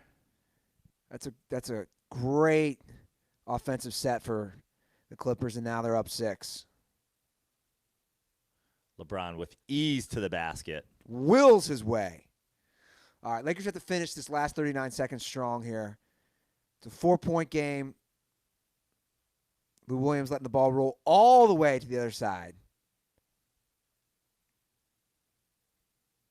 That was an interesting offensive set right there. What, Lou Will picking the ball up off the ground and then taking a running. Wow. Ooh, they call it charge. I'm not sure how you call that charge when literally no one on the basketball court is set there, but It looked like LeBron okay. might have walked, though, as well. Let's see this play again. I mean, Yeah, that's a bad call. They're getting the chicken wing here. They're giving him the elbow. I don't know about all that. That's a horrific play all around. Montrez is backing up with his hands up. I'm not sure how you can call an offensive foul there, but again, I guess if they're calling the elbow. All right, we are under 20 seconds to go here in the first half. Avery Bradley guarding Kawhi. Yeah, for big mismatch for the Clippers. LeBron comes over to double team. Doubling. Lou Williams gets off a nice looking three. Here we go. Get the ball into somebody's hands. Jesus Christ. Not a good look. All right. Thanks, Andy Ruther with a not a good look from a double pump half court heave. Halftime score. L.A. Clippers 53, L.A. Not exactly Lakers. Mike Breening over here, are you? Why you got to diss my commentary? Not a good look. All right, Lakers are down 53-49. They do the star comparison. Everybody from Paul George, Kawhi, Anthony Davis, and LeBron, anywhere from 12 to 19 points. God, my knee is fucking jacked up. All right, guys, welcome to halftime. Do we want to hop into the comment section? That's the plan, I think. Yeah, go to those comments, dog. Who's some of the most punchable faces in the NBA? Punchable faces? Yeah. People are saying Chris Paul, Patrick Beverly. Beverly for sure. Matt Beverly's Barnes. up there. Chris Paul. I like Chris Paul a lot. Matt Barnes isn't for sure. playing. Let's talk about guys playing. I think Steph Curry has a punchable face. That was nominated. Interesting. Carmelo Anthony. I mean, maybe that's just personal. I think that's a personal one. Nah, come on. Like, he's got a pretty fucking punchable face. Who are the white guys that have punchable faces? Let's see. White guy, NBA white guy. Kelly Olynyk. Sure. I think Porzingis has a bit of a punchable face. He's a good-looking guy. Yeah, good-looking guy, but it's very like I don't think he's that good looking. if Porzingis was not 7'3", if he was 6'5", he would look like any fucking Nazi. Right? Yeah. Like wouldn't you like he could play the bad guy in Inglourious Bastards. He could be in any Indiana Jones movie. Yeah, exactly. Let's see other white guys with punchable faces. Is the one dude from Duke in the NBA, or is he just in the D League? Grayson Allen. He's Yeah. in. I know he The had a Jazz stint. drafted him. He did have some time in the NBA. I don't know if he's still playing. Very punchable face.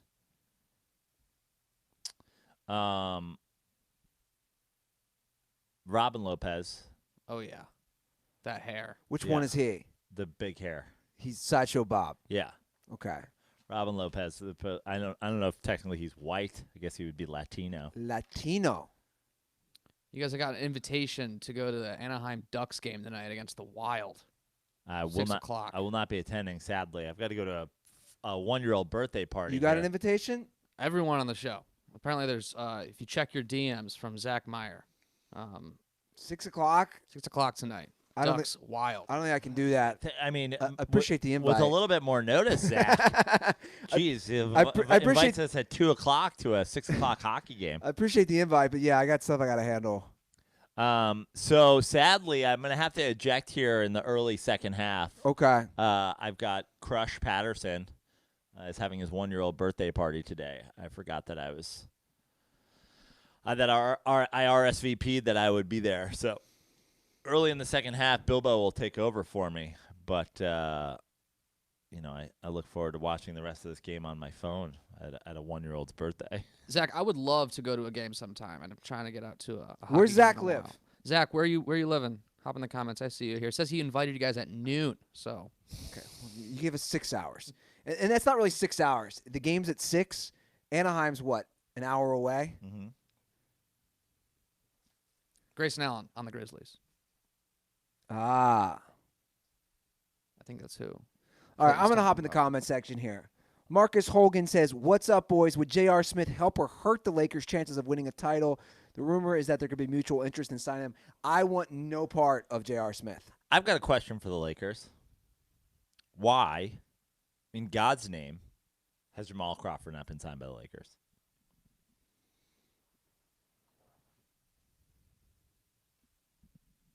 I mean, how long have I been saying this to you, Andy? Finally, someone backing me up. Just everybody, what happened? There's a conspiracy here around Jamal Crawford, right? Why is Jamal Crawford not in the NBA? Who did he play with last? I don't know. But right up until the end, it's not like Jamal Crawford fell off. Yeah.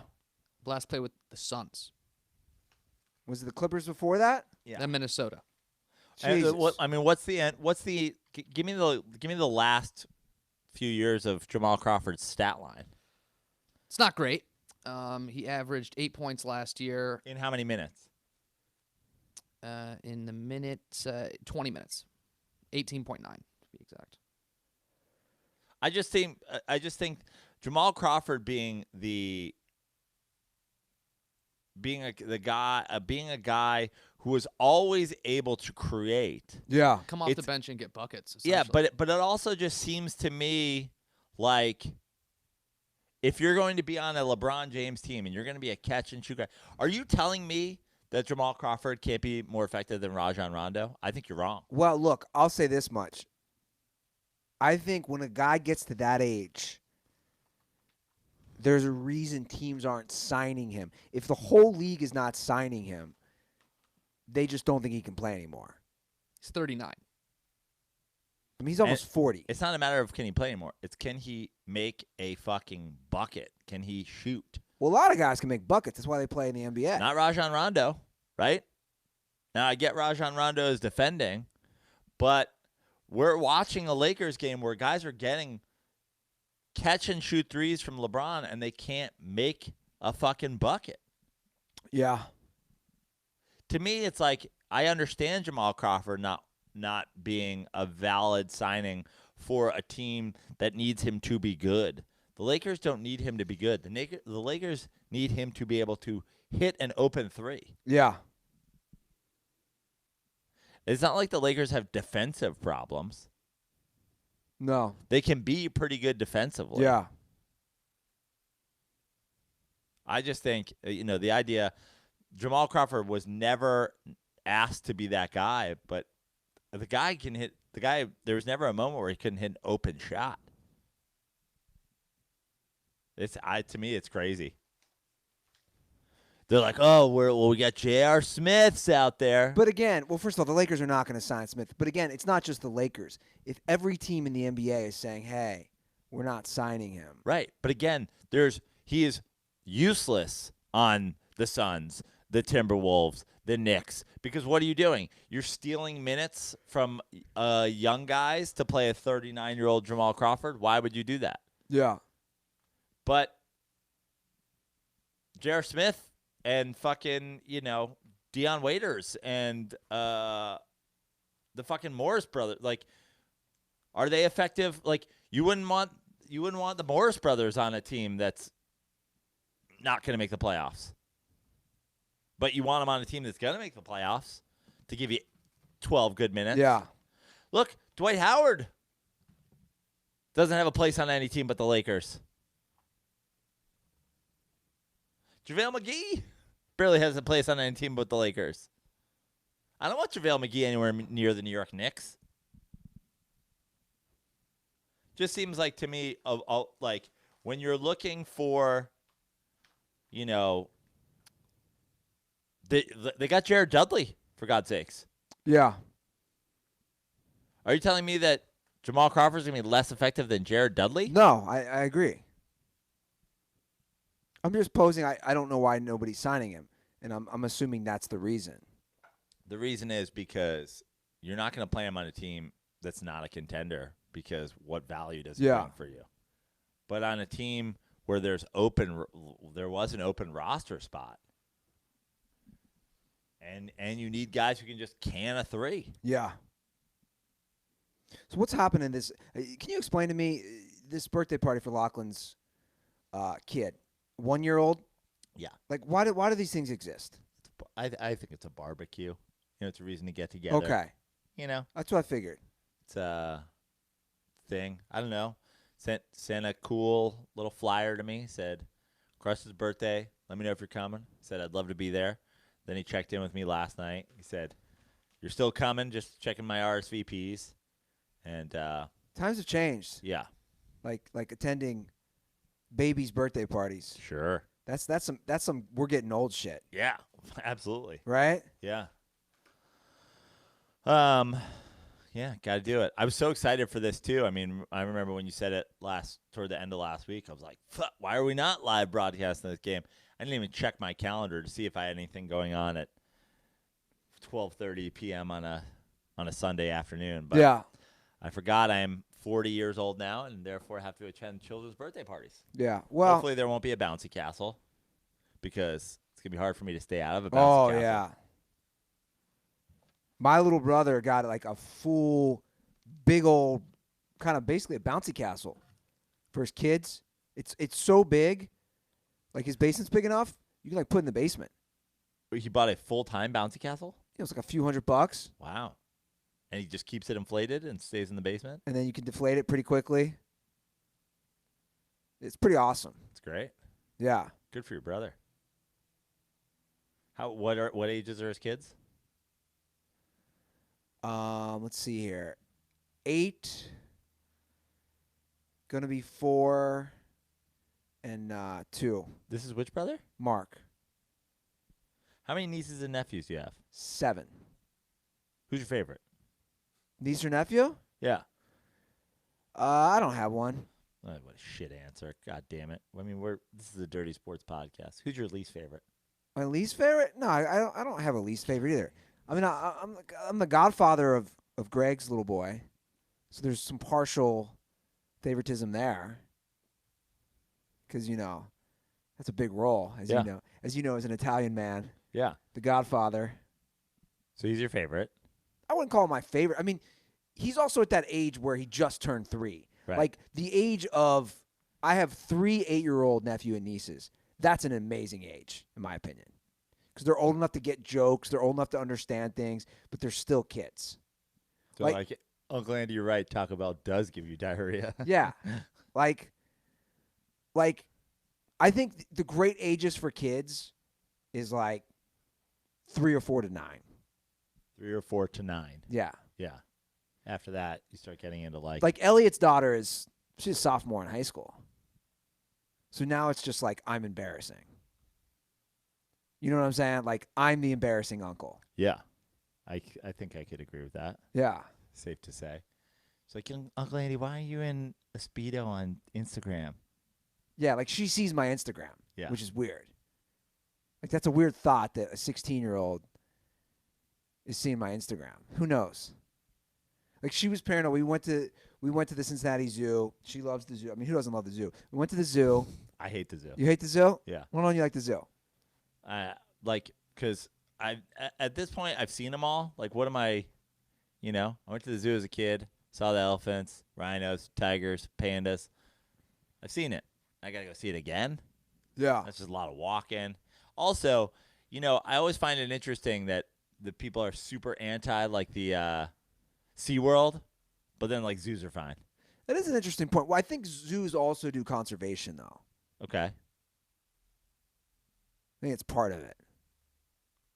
I don't know. A lot of zoos nowadays, they kind of ramp up their entertainment value. Like John Ball Zoo, where I'm from, they have like a zip line now. Yeah. So I don't need that. It seems like zoos are kind of What's the name of this? John Ball Zoo? John Ball Zoo, Where is that? Grand Rapids, Michigan. Is it a good zoo? It's all right, yeah. It's the best of the Best in Michigan? What the 616 has to offer. Man. That's what you're bringing to the table? You zoo. Beautiful day out here today. I'm excited for Andy's little beach workout. Are you going to do Andy's little beach workout after the game? I'm going to cook a fuckboy scramble after the game. I didn't have time this morning. I made a protein shake, and then I'm going to do an Andy's little beach workout. Definitely not doing Nick's playlist, though. Yeah, you were, even yesterday, as we were driving down to Dondo, very critical of Nick's workout Torn playlist. apart on this. You were also critical, let's be honest, for running. Yeah, I mean, I've also been critical of your playlist. I mean, one time I remember I borrowed your swim iPod because you have an underwater iPod that I use for swimming, and your workout playlist is also questionable. There was literally a song on your playlist about sucking dick. It's like a 3-minute long, all about dick sucking, and I'm like, what the fuck is it? Who's listening to fucking blowjob songs? Slob on my knob? Yeah. It's 3-6 Mafia, bro. I mean, but I'm saying, is that something you're running to, like, slob on my knob? A Like, cone on the cob, lay in my bed, and give me head. You don't like that? for working out? It's a good song, man. Everyone has their own songs when they work out, It's all taste. But yeah, you agreed though. Nick's. I want the upbeat. Like I just said, it's all taste. Preference, baby. Yeah, so don't take it personally. If I said I didn't like your workout mix, it's nothing personal. I just didn't like it. It's fine. But you said it hurt you when I told you that. Yeah, I was a little hurt. Well, he made a play. Because you He didn't went get out of the way to through make it. a playlist for you. And then you said you didn't even get through it. Yeah, I turned it off You- 18 minutes in. Wow, yesterday you said 20, now it's 18? Something like that, 18 to 20. All I know is my workout got a lot better when I went back to one of my old playlists. Sorry.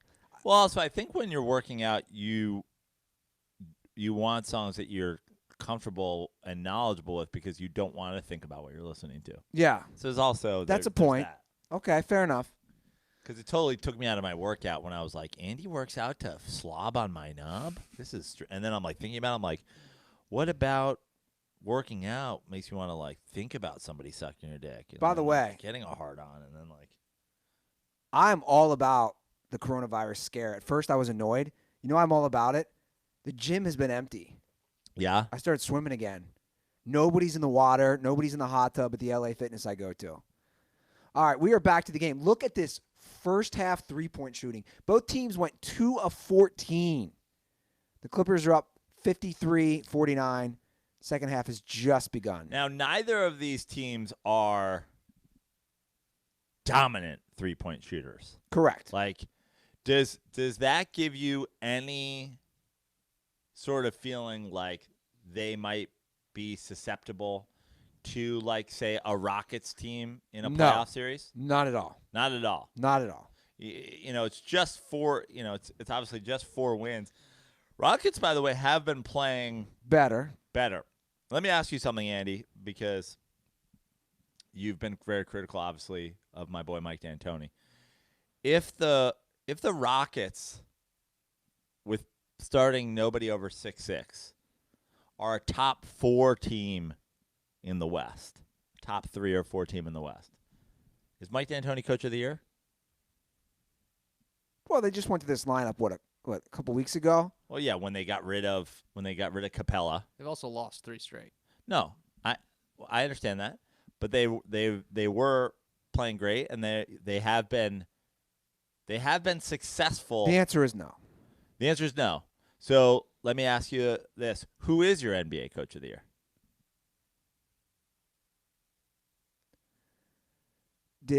Who's Milwaukee's coach? Did he win it last year? Did he win it last year, or did Nurse win it last year? I don't know who won it last year, honestly.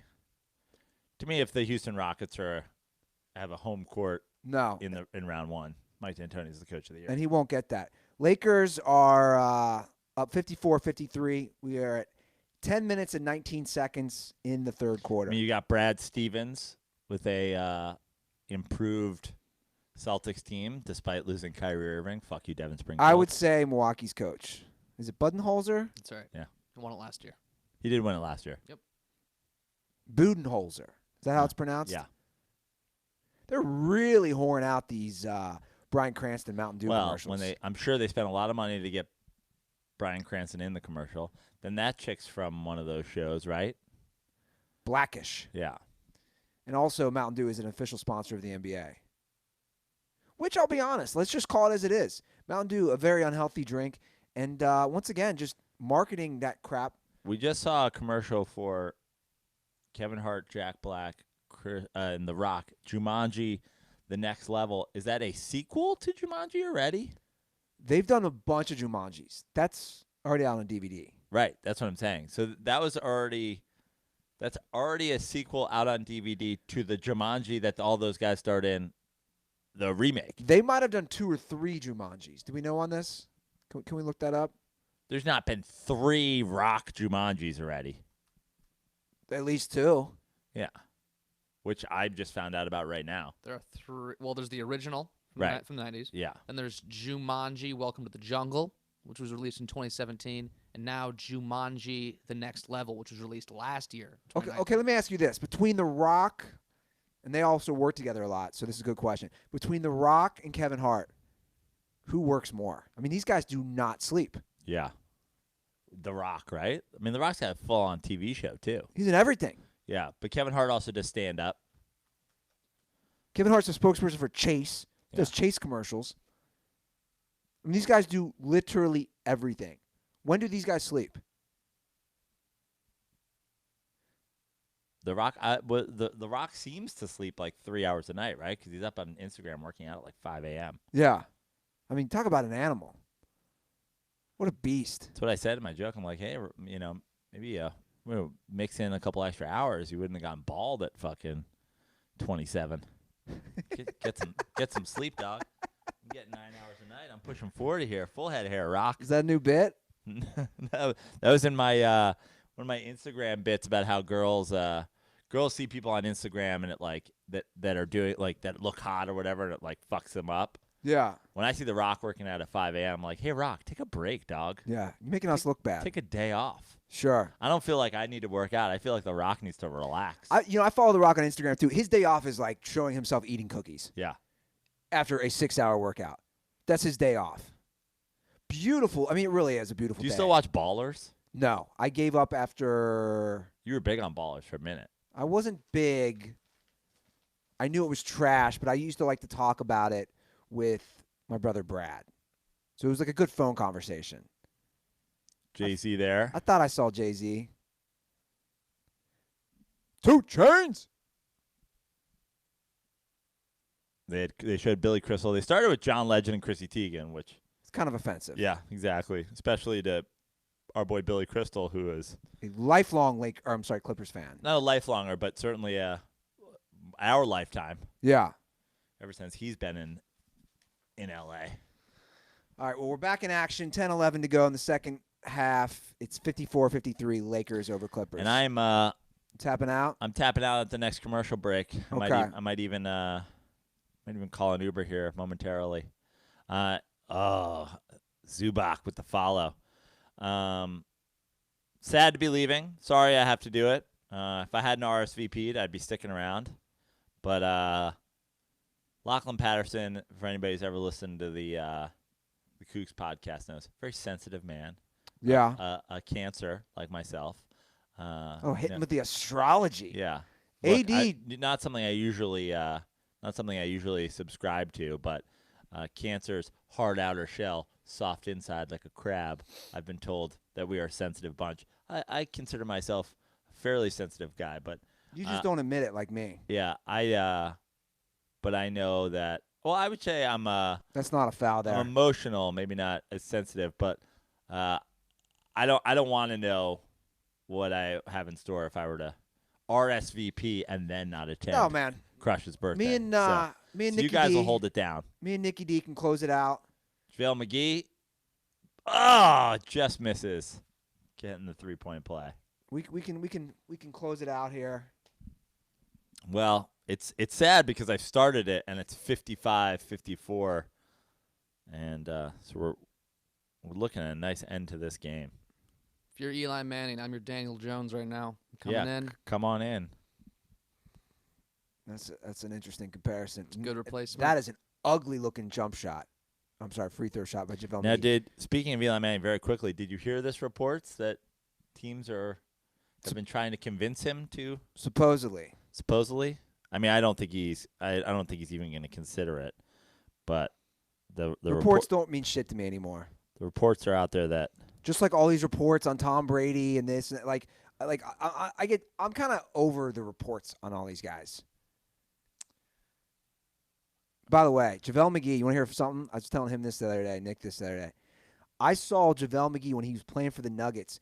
You know that there's the bike path along the beach, and it'll go all the way to the edge of the Palisades? Yeah. It was like a random spring day. JaVale McGee was riding that bike path, and he rode past me. Can't make this up. And this is 10 years ago. He's a little more known now because of Shaqtin' a Fool and all that stuff and playing on the Warriors. I couldn't stop laughing. I'm like, is that the dude for the Nuggets? His 7-foot ass was on a bicycle. Just guys that big on a bike is just kind of hilarious. I'm like, what is JaVale McGee? Right, but he was by himself, Praino. Yeah. He wasn't taking pictures. He was clearly doing like a workout. Yeah. But he was just taking the bike path. I mean, look at that pass by LeBron, by the way. This is exactly what I'm talking about. A backhand cross-court pass. Like, when I talk about LeBron James being the best passer of all time, that pass is not made in the 90s. That pass is intercepted by 3 people along the way in the 90s because the guys just simply don't have the strength. Kawhi was reckless there. Great charge take by AD. Lakers 59, Clippers 55. I could have seen this gone the other way, though, too. Your driver is arriving 1 minute away. I'm out of here. Bilbo, I'm out. You're Leave in. that mic there. Hop on this one. Dirtballs, thanks for supporting. We'll see you on the show tomorrow. I'm not a Lakers fan, but go LeBron. Hope they pull this game out. And stay dirty. All right.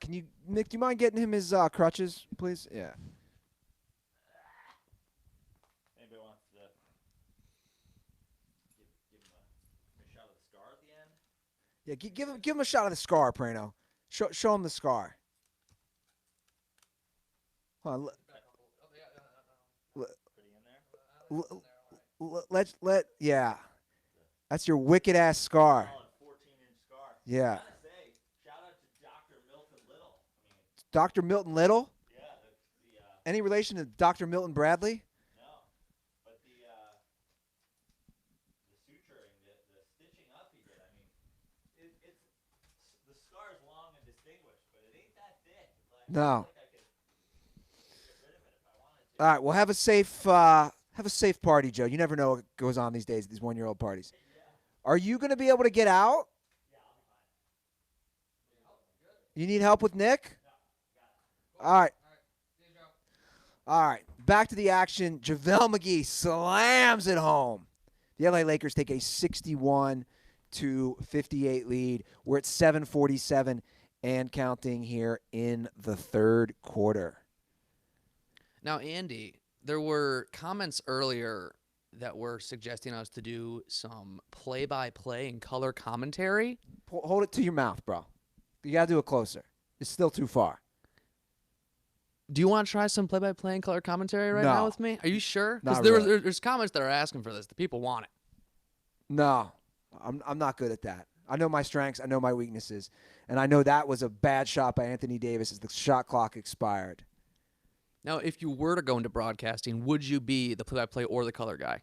Well, you seem like a color guy to me with your analysts. But I wouldn't be a color guy because I didn't play. You have to be you have to be a former player. Well, obviously. You say that, but that's been the problem with someone like a Jessica Mendoza who didn't play baseball, and people want to use the woman excuse. It has nothing to do with that.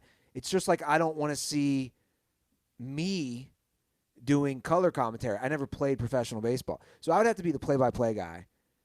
I bet I could do it if I learned it. You know, these guys are very good. People don't realize how difficult it is to do the play-by-play. All right, we are 61-58, 6:58 to go in the third quarter.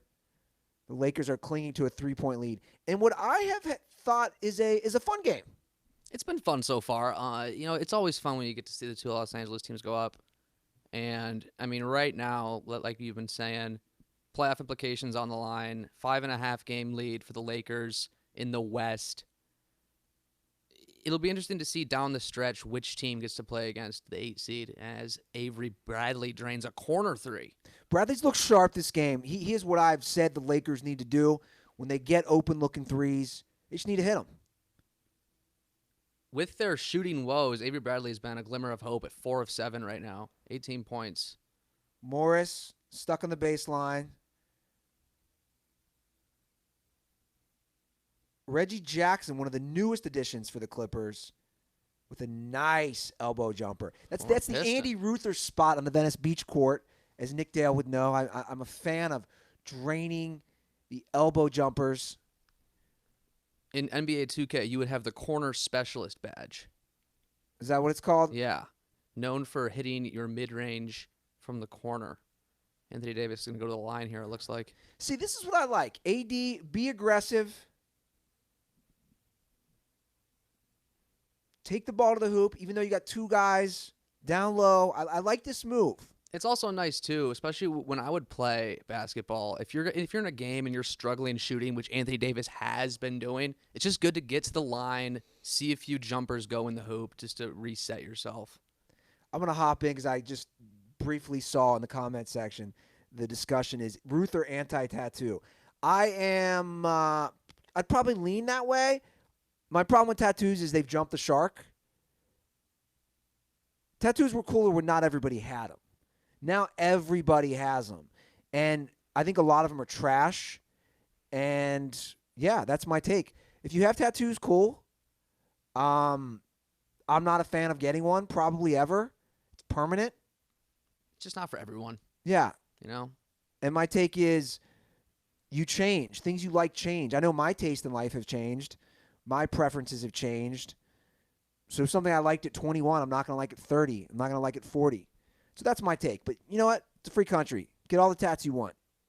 Now, if you were to get a tattoo, what spot on your body would you get it on? Not where it's showing, which then is kind of pointless. I'm just not a tattoo guy. 2-point lead for the Lakers here. Bradley bringing up the ball. The court pops. Bad shot, Bradley. And now in transition, the Clippers go the other way, and George drains a corner three. See, that's what happens. People don't realize when you have a bad shot offensively, this is exactly what happens. Then you're not set up to play defensively, and George gets a very nice-looking three. George, who's played great today. I mean, It's all defense to offense right there. Exactly.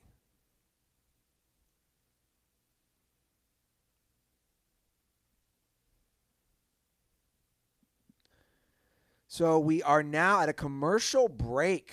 The Clippers have a 1-point lead over the Lakers in the Battle of Los Angeles. What about the Nick and Andy show?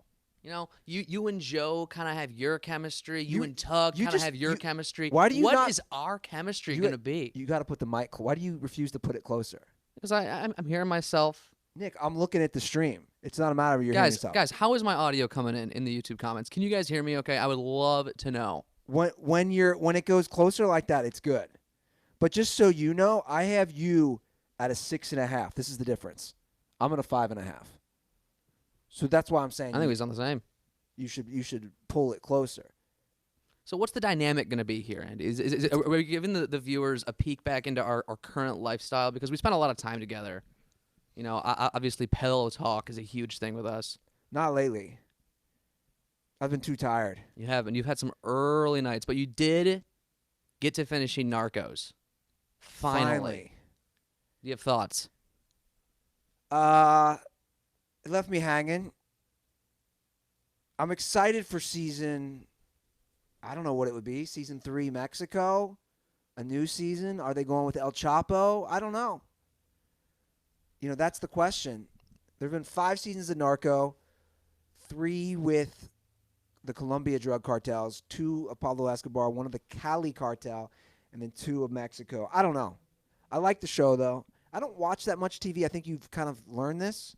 I don't watch much TV at all. It left you hanging. It almost felt like, you know, when you finish binge watching a series, just like that moment when you realize it's over and then there's that void that's left in your belly. I could witness that void as it was being produced inside of you. I mean, it's not a void. Again, I don't.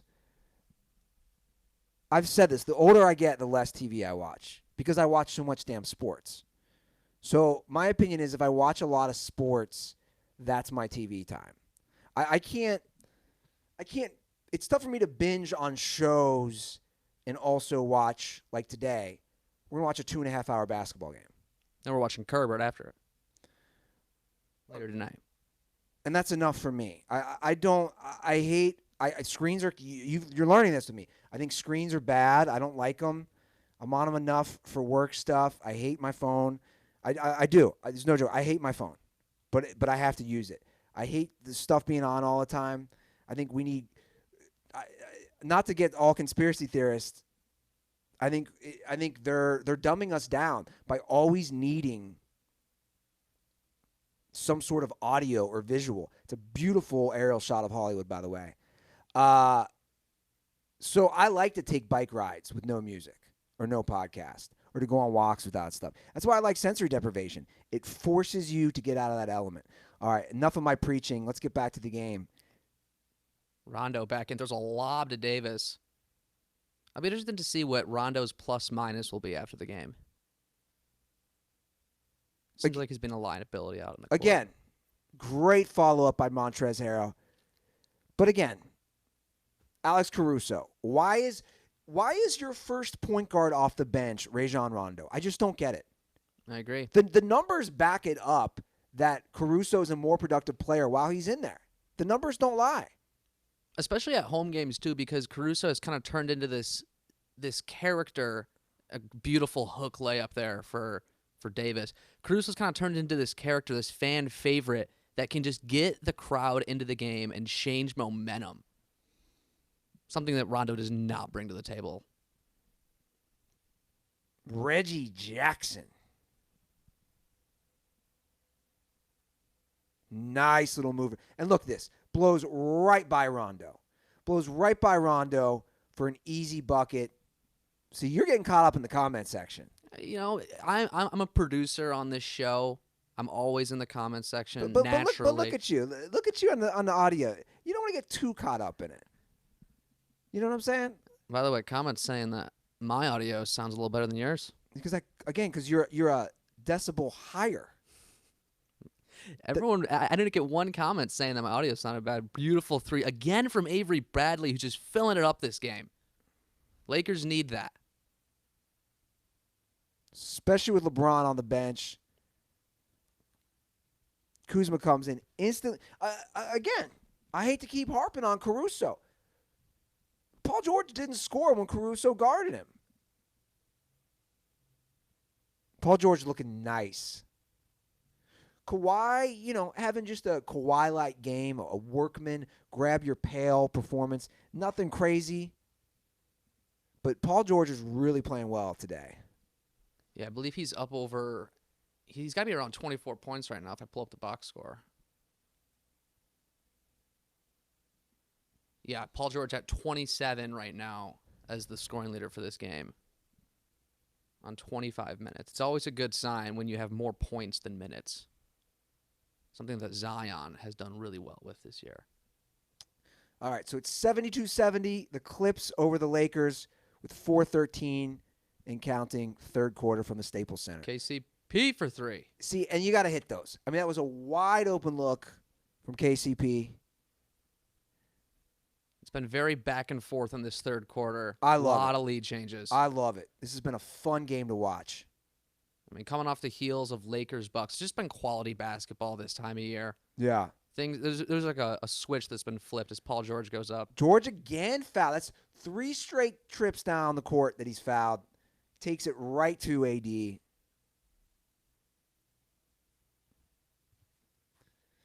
Now, I don't know if I talked about this on the podcast, but the Venice Beach basketball courts, they replaced the backboard and the rims.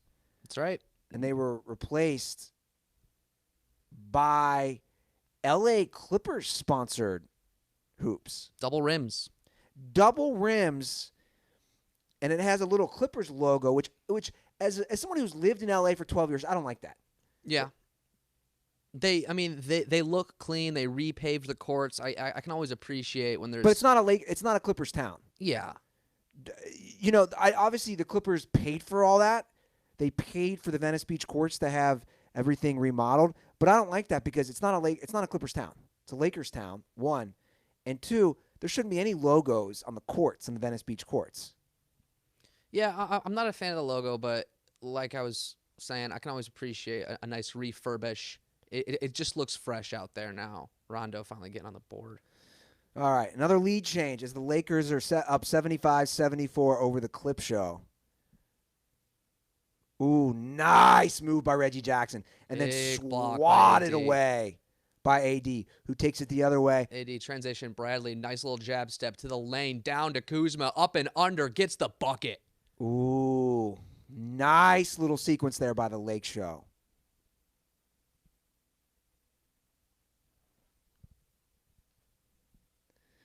All right, it's 77-74.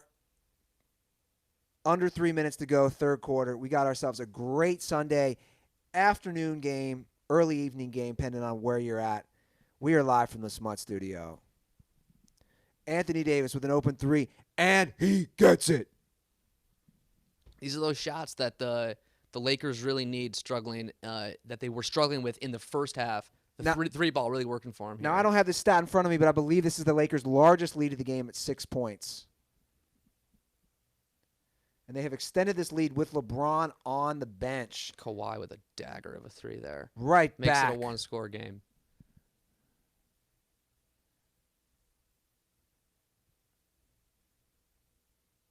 Rondo by himself gets the pick from Davis. He finds himself stuck on the baseline. Davis takes it to the lane and finishes it. Was there a foul on the floor here? It's gonna be an and one. All right. A little ticky-tacky foul on Montrezl Harrell and his Cheeto-braided dyed hair. That's what I'm saying. Like he almost looked like it looks like he would be a great addition on a football team with that hair, with the headband. Just a big guy coming off the edge. Shows a little emotion, spiking the ball there. The Lakers rocking the Los Lakers warm-ups to honor the Spanish LA residents. Anthony Davis with a nice game. Joe said he needed 30. Well, he's near there. He's at 26 right now. Again, we're saying it.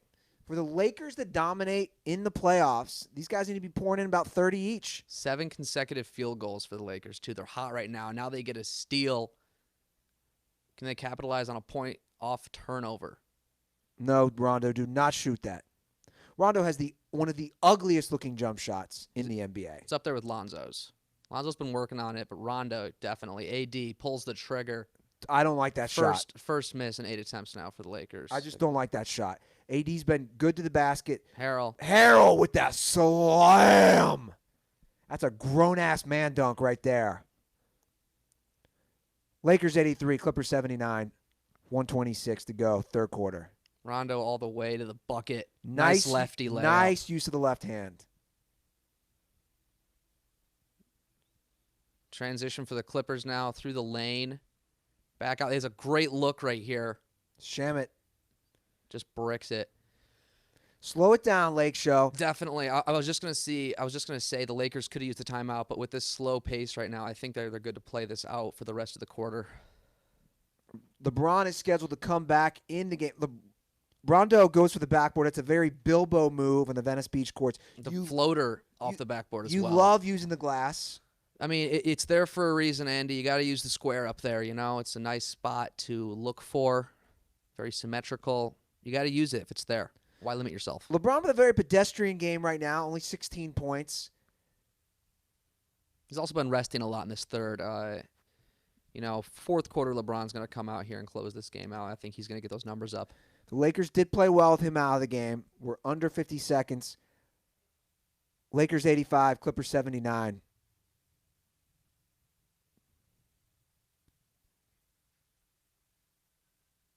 Lou Williams being double-teamed right now.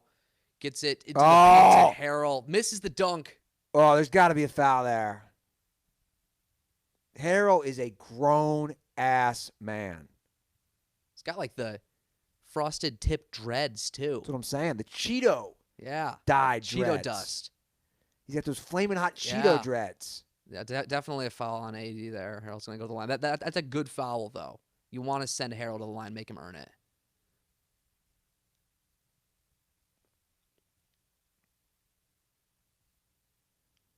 Anthony Davis now has 4 fouls. That's a huge foul by AD. He's going to be resting. You're going to see a lot of LeBron in the fourth now with AD resting. Down the stretch, that's going to be a problem for sure. We will be doing a lot more live broadcast, guys, for anybody asking. I think we've done well recently. We'll be doing March Madness from start to finish, day 1. Opening day, that's Thursday, a week from this Thursday. What is the date on that? I believe it's March 19th. Opening Thursday, we will be doing from opening tip until the final seconds of the last game. We will have a rotating list of people coming through the Smut Studio. Of course, Tug Coker. Of course, I'll be here. Praino, Bilbo, and maybe some surprises. You never know. I'm excited for this little marathon we got going. A 24-hour stream is what we're set for? No. They don't play 24 hours straight. But we're going to be doing the full day coverage. Probably about 12 hours. About 12 hours. This is going to be fun. Yeah. I've been a part of a broadcast of such length. Nice little kick out to Kuzma here from LeBron. Corner three. See, this is just my problem. misses. That is a wide open. That is get Kuzma. I'm annoyed. He's just terrible. You can't make every shot, that's for sure. But he's bricking everything. Yeah. That's a wide open. Dude, you're a pro in the NBA. You got to hit that 8 out of 10 times. If you're that wide open in that corner, I'm hitting that 8 out of 10 times. I am. That's basically me practicing my three-pointers on the Venice Beach courts. You're also shooting a college 3 compared to an NBA 3. Dude, I'd hit that 3. Let's go out there right goddamn now. I'll hit that 3 5 out of 10 times. So you now reverted from 8 out of 10 to 5 out of 10 just from the distance change? Maybe. That'd be interesting to see if we do the NBA three-point competition on the Venice Beach courts. What difference are we going to get? Yeah. I like this comment by A. Millie. He's right. Kuz did look good when the Lakers sucked. And now that they're good and they're the number 1 overall seed in their conference, he's not good. Again, statistically, his worst year in the NBA. I think it's just like Brandon Ingram. If you get him away from LeBron, I think Kuzma's a nice piece on a team that can score. But when That's a terrible take. no, I mean they're What do very you mean, similar. What do you mean if you get him away? He's missing wide open threes. So you're saying he needs to be on a team where he's not shooting wide open shots? Look what Brandon Ingram did when he played with LeBron. And then when he didn't play with LeBron, he blossomed into this beautiful basketball player that the Pelicans are enjoying right now. I think Kuzma... It's a completely different system. Yeah, because he's on a team that works more like a team and not like a top-heavy roster. The Lakers run like a strong link system where they have 2 great pieces and a bunch of scrubs. Ingram... The Pelicans right now are a coherent basketball team with a lot of depth. Hold on. Let's assess this argument. You're saying players get better without LeBron. I'm saying that certain players can get better without LeBron. Absolutely.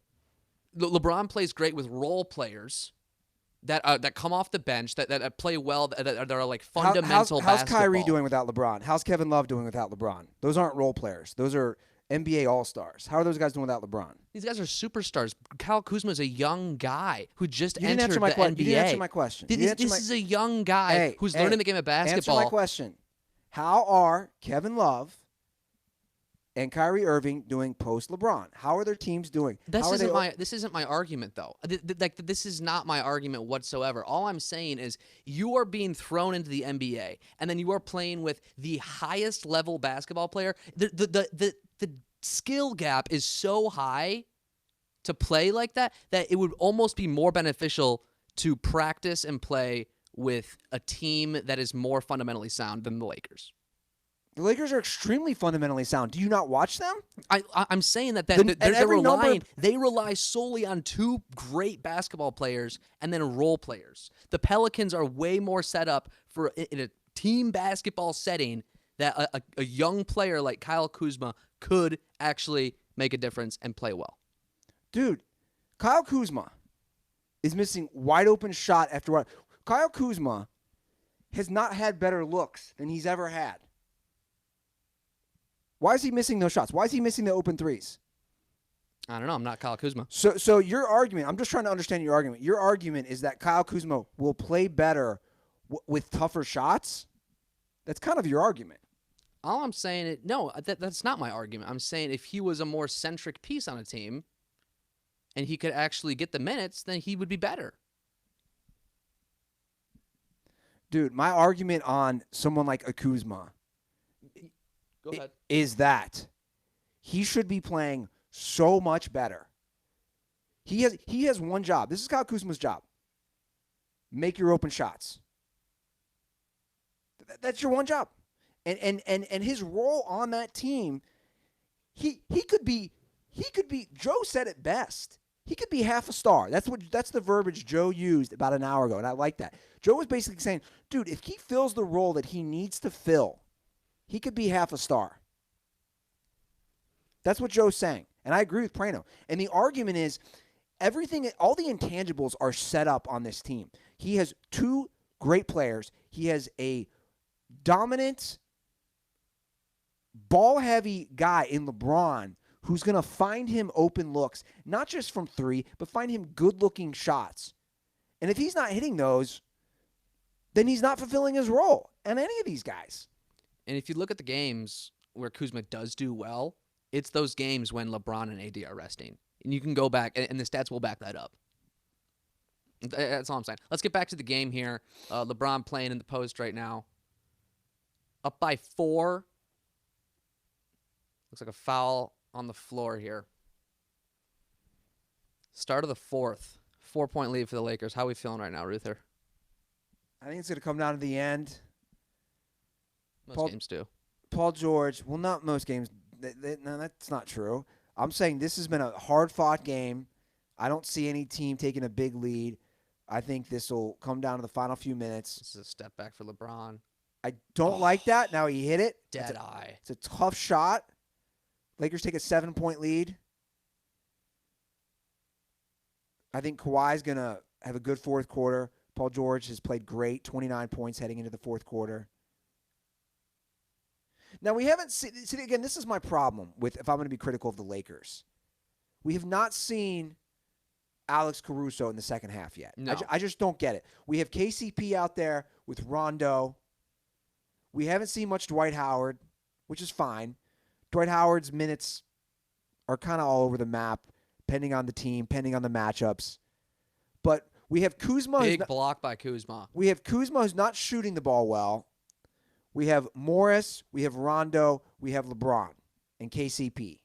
A very small lineup for the Lakers right now. Now, you would think that they would get more minutes to Dwight with Davis having 4 fouls here in the fourth. So it'll be interesting to see how the minutes are distributed down the stretch, especially with LeBron getting a bulk amount of those. Tries to go baseline, now posting up. Again, it's very ISO ball like we're seeing now when LeBron is in. He's going to do a step-back three, and I am correct, and it's way short. Kuzma with a good rebound. Foul underneath the basket. There you go, Kuz. Assert yourself. If you're not hitting your shots, do something. This is what I was saying the other night when Blake was over, too. LeBron's game is so predictable. Like, you and me, we both, like, you can just predict what he's going to do. You can tell when he's going to do a step back three. You can tell when he's going to do a post fadeaway. I don't know if it's predictable. There's a bad air ball by Morris. Again, a pretty good look. It's predictable, but you just can't stop it. You know what's coming, but it's LeBron, and he's going to get his. I mean, this Clippers team, again, Joe alluded to it earlier, is so much better. This second unit is just so much better right now. This game's getting heated. A lot of chit-chat between the players, a lot of trash talking. I love it. Currently, Lakers 88, Clippers 81. We're at 10:25 to go in the fourth quarter. We are live from Venice Beach. They are live from the Staples Center in downtown Los Angeles. Subscribe. Put on the post notifications, guys. We got Costco dropping tonight. We do? We got Costco. I stayed up really late last night. Is it dropping tonight? It's dropping tonight. I made the decision. You made the call, huh? I made the call last night. You know what? We have a video here. There's an update on the whole couch situation. I know people were asking about it. It'll be all in the Costco video dropping tonight. So put on the post notifications and stay tuned, guys. All right. 88-81. Coming up on 10 minutes to go in the fourth quarter. LeBron taking it to the hoop. Bricked. Kuzma there to clean it up. There you go. What do? You dog on Kyle Kuzma, and fourth quarter starts, and he's doing his thing. Well, good. Again, he's not shooting the ball. Yeah. And that's what I'm saying. You know, LeBron takes 3 guys away from the floor on his shot. You're right there for the putback. It should be easy. That's what I'm saying. It's just great positioning there by him. Almost a pass from LeBron right to where Kuzma was. All right, and we cut to commercial break. The Lakers have a 90-81 lead with about 10 minutes to go in the fourth quarter. This is their largest lead of the game right now. It is. It's a 9-point lead. Also, they're undefeated when having a lead in the fourth quarter. It was the stat that they pulled up Which earlier. means they're supposed to lose, because the odds would say that they would lose. I'm a big fan of that. When you've done something a bunch, it'll swing back in the other favor. We got, 82 people in here right now? How we doing, guys? It's probably more than YouTube that. Comments. It's always off. Hop in the YouTube comments. But see, Nick, for real, if I want to explain it to you right now, I wouldn't have to turn you louder if you had the mic closer to you. That's what I'm saying. Does that make sense? We're doing a little problem solving here live.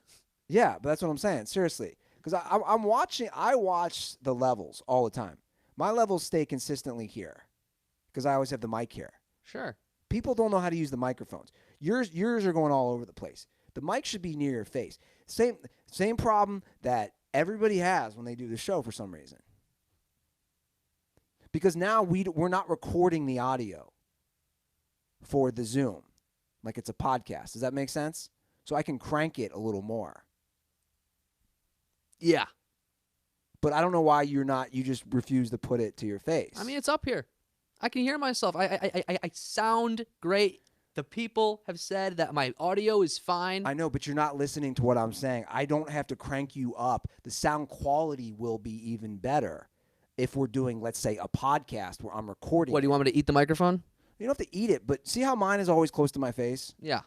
Joe's is always close to his face. Trust me, everybody has this issue. I don't know why. Comedians, Tug will have it at times. Jay Lloyd says it sounds fine on YouTube. Like, I don't know why we have to keep on breaking away from what we're talking about to address my audio. If it's not a big issue that the listeners I'm not are debating experiencing. whether it sounds fine now. Nobody's listening to me. I love how everyone in the comment section is going to want to discuss the audio sound for me. I do know this better than most of you guys. My point is, right now, I'm preparing you for like when we do the podcast, because the audio on the Zoom is different than the audio on YouTube. You know that. We've discussed that. Guys, hop in the YouTube comments and give us a topic of discussion that's not the audio quality of this stream currently. Please. I'm fixing this for the future is what I'm trying to tell you. You understand what I'm saying, right? I hear you. I hear you, Andy, in both of my ears. I don't think you do, though. I hear you. In this one, right I'm here, saying with for the the headphones future, on, and we're this going to go live for 12 hours. One person's audio shouldn't have to be cranked that much higher than another person's. That's all I'm saying. Do you see what I'm saying? Yeah. What kind of snacks do we have for the marathon? Hi, Mom. How you doing? Love you, Michelle. Welcome to the stream. All right, Lakers, back to the game. 9-point lead. We fixed the problem during the halftime or during the commercial break. It was fixed. It was explained.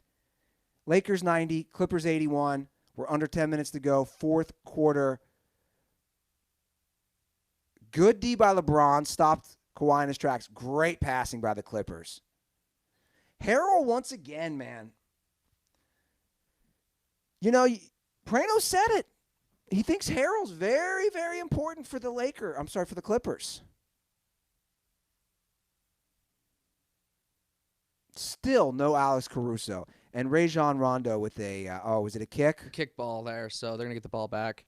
But still not a pass you want to make into a group of Clippers. There's, 3 guys there surrounding LeBron? It's a bad entry pass. You should never make that pass. Got bailed out with the kick ball. Still no AD. He has Here's 4 Kuzma. fouls.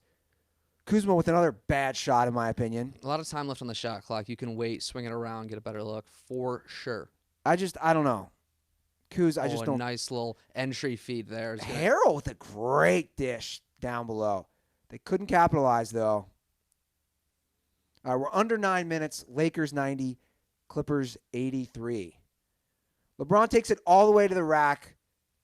Morris is there to clean up. Morris getting a lot of minutes for not playing on this team for most of the year, and I'm really liking what I'm seeing from him just in terms of the shot, the rebounding. He's doing a lot of things out there. Hard take to the basket for Harrell. He's going to finish the play and one. I never got this. So if you're Rondo on this, either don't foul him at all, or, really foul him. Like, hack the hell out of him, right? Yeah. I mean, this is just a size advantage right here. Look at this. And you can tell he really did try to, take a rip at his shooting motion, but Harrell, just the overall strength, too much for Rondo there in the paint. Great numbers for Harrell, as usual. I mean, that field goal percentage is exactly what you want. 7 for 9. Those are the shots you're going to get. Kind of playing that DeAndre Jordan role for the Clippers from back in the day. Ugly from the line, though. All right, Lakers 92, Clippers 85. We're at 8:33, fourth quarter. Battle of Los Angeles. Again, like you said earlier, you're not seeing any Caruso in the fourth quarter so far. Maybe they're saving him for that spark plug. Nice little finger roll from KCP. 9-point lead again for the Lakers.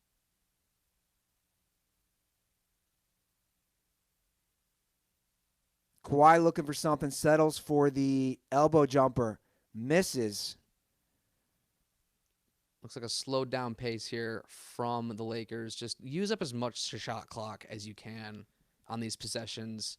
Kind of drain the Clippers with this 9-point lead. You don't need to do anything or rush a shot here. I don't like that shot from LeBron. I don't either. Those long-range twos, they're just not worth it. Looks like AD is talking to Vogel, and he is checking back into the game.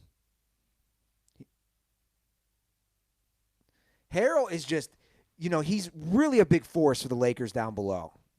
The problem is Harrell is not capitalizing by hitting free throws. Yeah, I mean, this is brings back to my question is why isn't Harrell a guy who is starting? I understand he's going to come in and get his minutes, but that's why. But 100%, like, this guy's got to be getting, I think, like 26, 27 minutes a game. He does. He does. Does he? The mindset, see, the reason they bring these guys in off the bench Davis coming back in, by the way. is that they're going to play against the second teamers. Well, that's one of them, but also he's still going to be there at the end of the game. Right. So in a way, it doesn't really matter if he starts. It's a spark plug. It's like the little Energizer bunny off the bench. Yeah.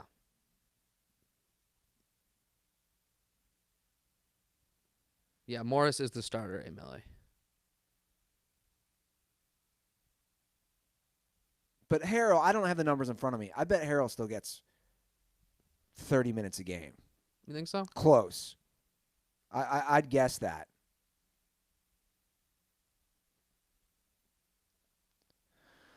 Morris is just bricking wide open threes. That's another wide open look for Morris. You got to hit that.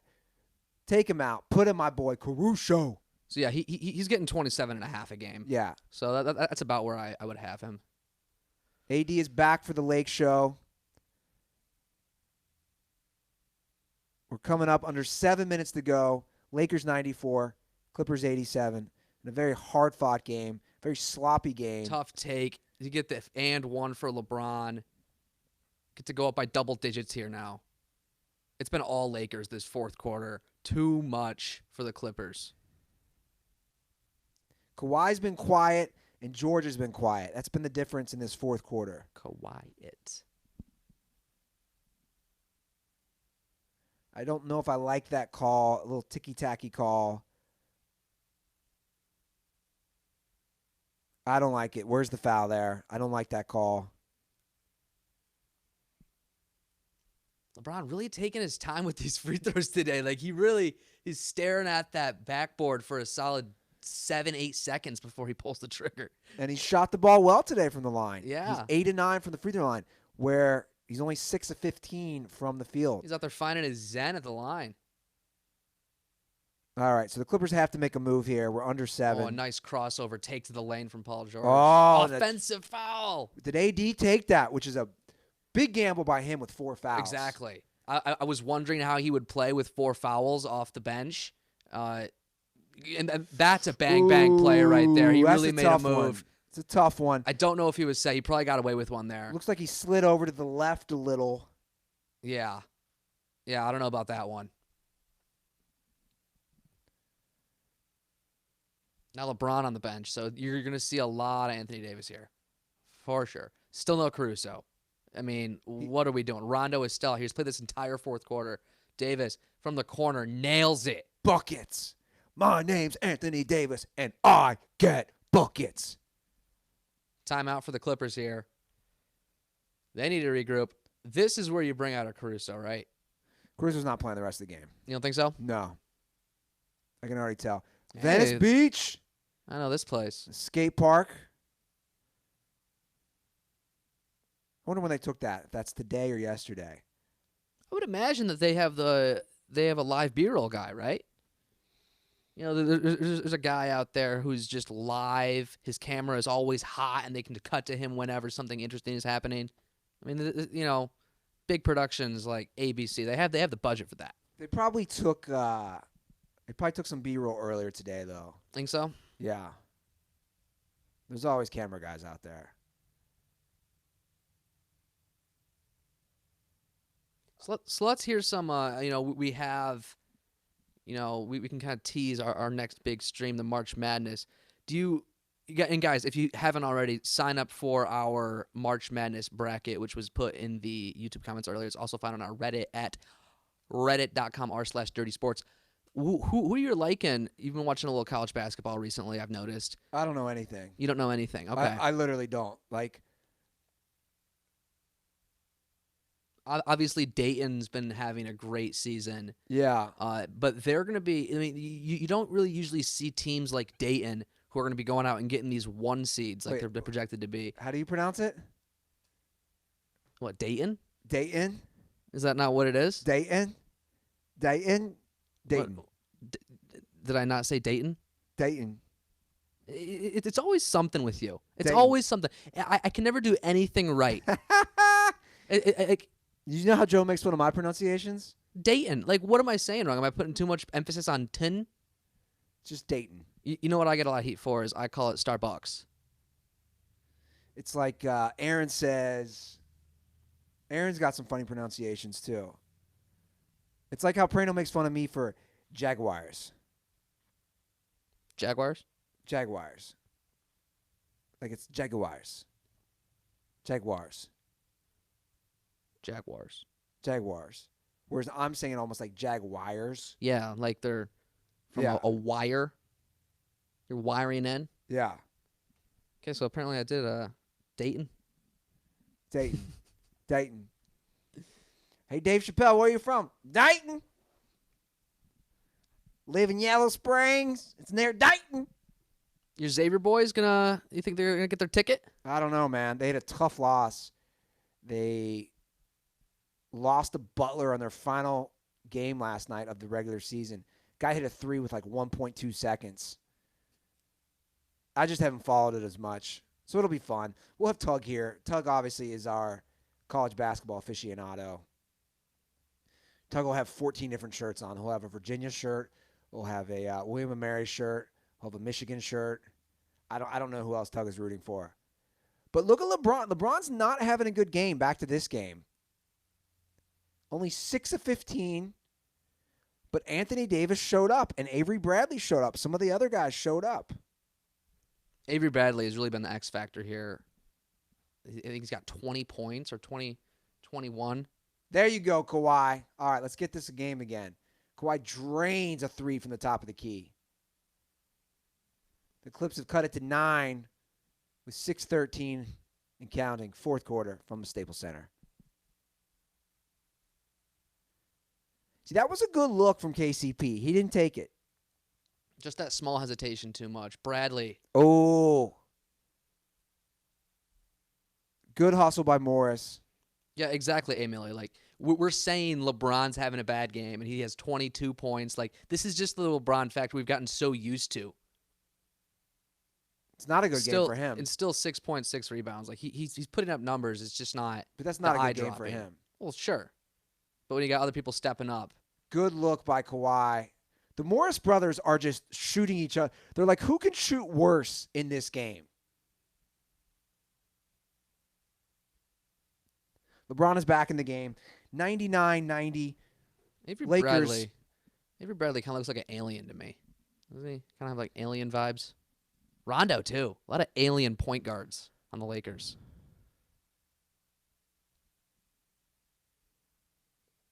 So what do we think at this party right now? Is Praino just glued to his phone? Is he talking to people? I mean, I saw the YouTube comment earlier, and I had to agree with it. It's kind of weird to go to a birthday party for a child when you don't have a child. I don't think that's weird. No?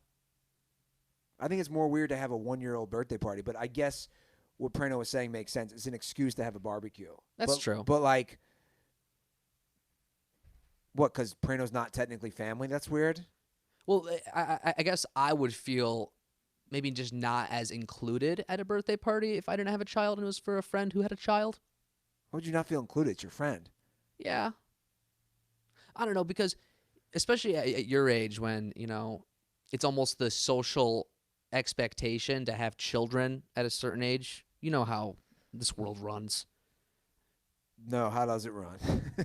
There's social expectations. You're supposed to get married, have a child, go out and see the world. Those social expectations, by the way, Rondo wide open. Let's watch him brick this. Oh yeah. And I called it. I mean that's exactly what I'm talking about. Who would you rather have shooting that? Rondo or Caruso? I'd rather have Caruso for sure. The Clippers are coming back for sure. No, dude, it all depends on where you live for all that BS, by the way.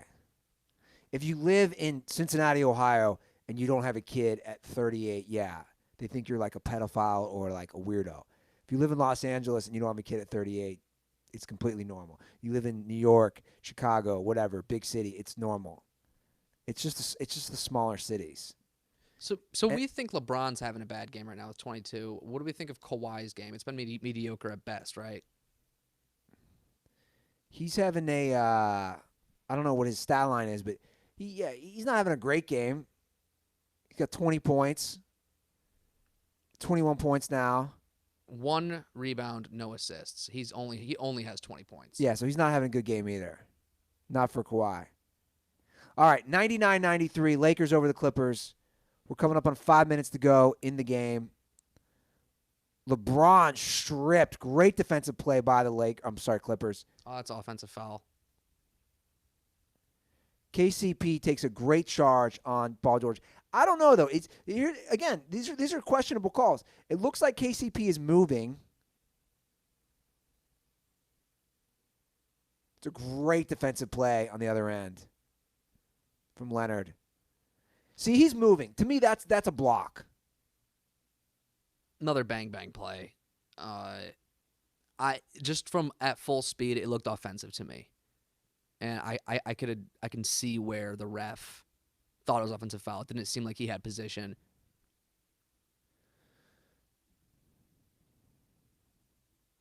I don't like this offensive set for the Lakers, and it ends in a basket though. A little 1-2 combo with LeBron and KCP.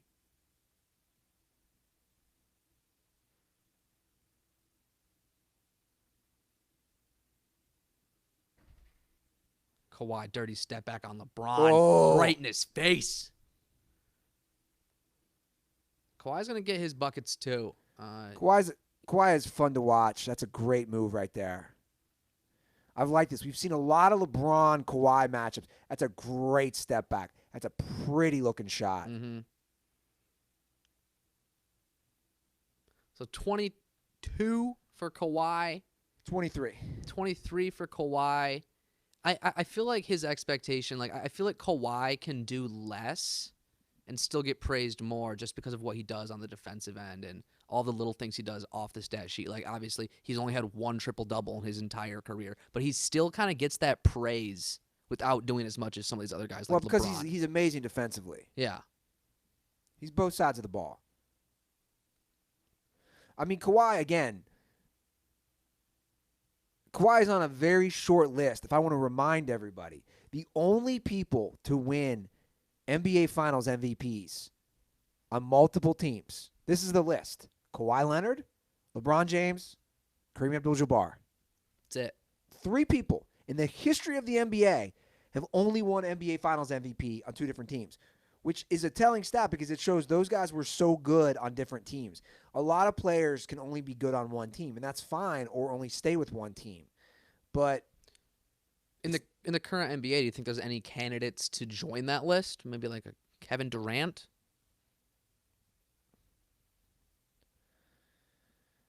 I mean, I don't know. Can Durant get to another finals and win another title? I mean, it helps that he's in the East, that's for sure. Yeah, I don't see it happening on Brooklyn anytime soon. All right, back to the action. 101-95, Lakers clinging to a 6-point lead. We're coming up under 4 minutes to go in this game. Great look from Bradley. Bradley again. I believe that's his 4th or 5th three. I'd love to see the stat line there for that. No, he has more than that. So Bradley, that would have been his 24th point. But how many threes? I thought that was probably his 4th or 5th three. Is he at 5 or 6? Yeah, I don't know. This site doesn't have it up there. Ooh, another close blocker charge. That'll be Anthony Davis's 5th foul. We're at 3:35 to go in the game. That's not an easy shot either. Like, yes, it's a good look, but when you have a guy breathing down your neck right here, look at Lou Williams coming right out on his right. It's a pretty shooting hand. But for the NBA, that would be considered a very open It's look. an open shot, not an easy shot.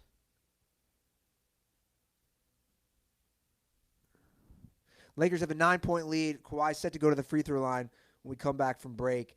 This was the 5th foul on Anthony Davis. Again, a very, very tough call. Brings me back to Rex Chapman's block or charge, his infamous phrase that he uses on Twitter. And we're off to another commercial break. They just do not want me to finish this game to cook an amazing Andy Ruther fuckboy scramble. So you're going with the scramble, and then you're going to be doing the Little Beach workout today? Is that what you're doing? Yeah. So for the viewers who don't know, what you kind of tell me your workout routine. Do you have any tips, like what you do that the viewers can learn from with your workout that you do? No, I don't have any tips. I'm a terrible person to give you tips. Just go hard. Go hard. For at least, they say if you do at least like 30 minutes of cardio hard, it's so much better for you. So I usually do at least 45 to an hour hard. I got to eat better, though. I eat terrible. That's the truth. I eat healthy, and then I just eat bad. I binge. I ate a whole, like, a whole carton of Girl Scout cookies last night. I mean, it's just reckless. There's no reason for me to do that. It's pathetic, and I'm almost ashamed by myself when I do those things. There's no self-control. I did it again the other night. The amount of tacos and all that stuff I ate from Takai, it's embarrassing. So back to the free throw line here for Kawhi Leonard. 9-point lead for the Lake Show, trying to close out the Clippers. For the first time this season, haven't beat the Clippers, so this will be big for the Lakers locker room, especially going into the playoffs. Potential matchup. What's that? You think who's the favorite to come out of the West? Between you got the Lakers or the Clippers. I don't know. I don't know who the Vegas favorite is. I think it's a toss-up. That's what I tell him too, Stanga. His workout routine really does cancel out the bad eating habits. I don't believe in that. Because I'd have a lot firmer in my fat stomach if I actually ate better. But anyway, back to the game. 104-97, 320 and counting. I love this. LeBron against Kawhi, straight bully ball, a good pass. Bad Did he get shot. fouled? Not a foul. It's a shot clock violation. It looked like the defender didn't give Bradley a safe place to land on that jump shot. I would have called a foul there, but if he didn't get the shot off in time, then Love this. Shot clock We're violation. coming down to the end. Lakers clinging to a 7-point lead. I feel a Clippers 3 here. And I was wrong. Big brick from Kawhi Leonard. Kawhi with a deep shot about 2 feet in back of the arc. Not his shot. We're under 3. Lakers still have that 7-point lead.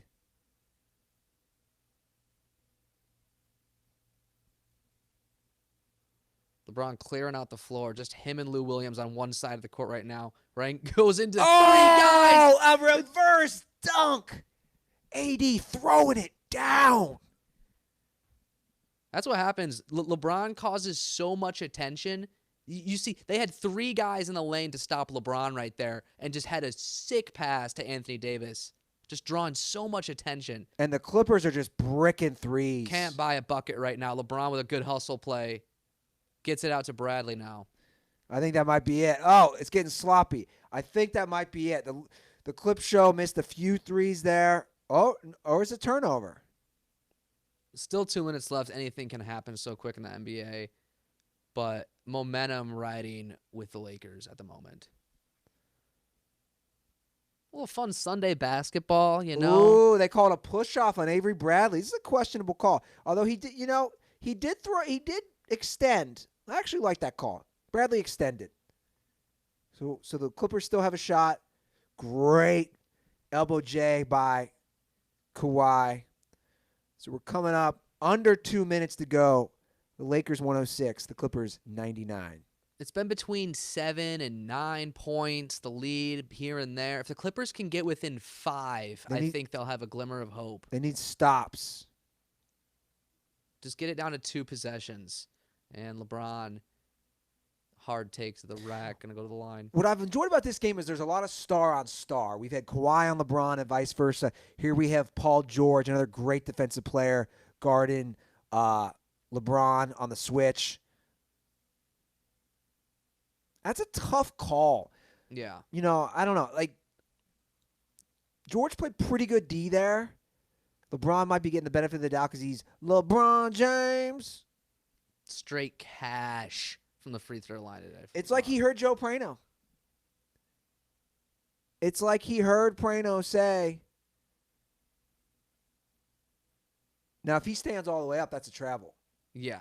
Did he stand all the way up? He was on one knee, it looked like, so he already used him taking that one step would be his pivot foot, I guess. So it wasn't a travel.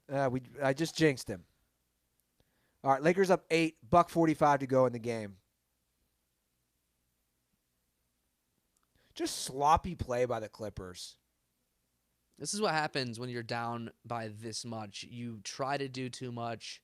Another blocking foul. Questionable blocker charge. LeBron wants them to review it.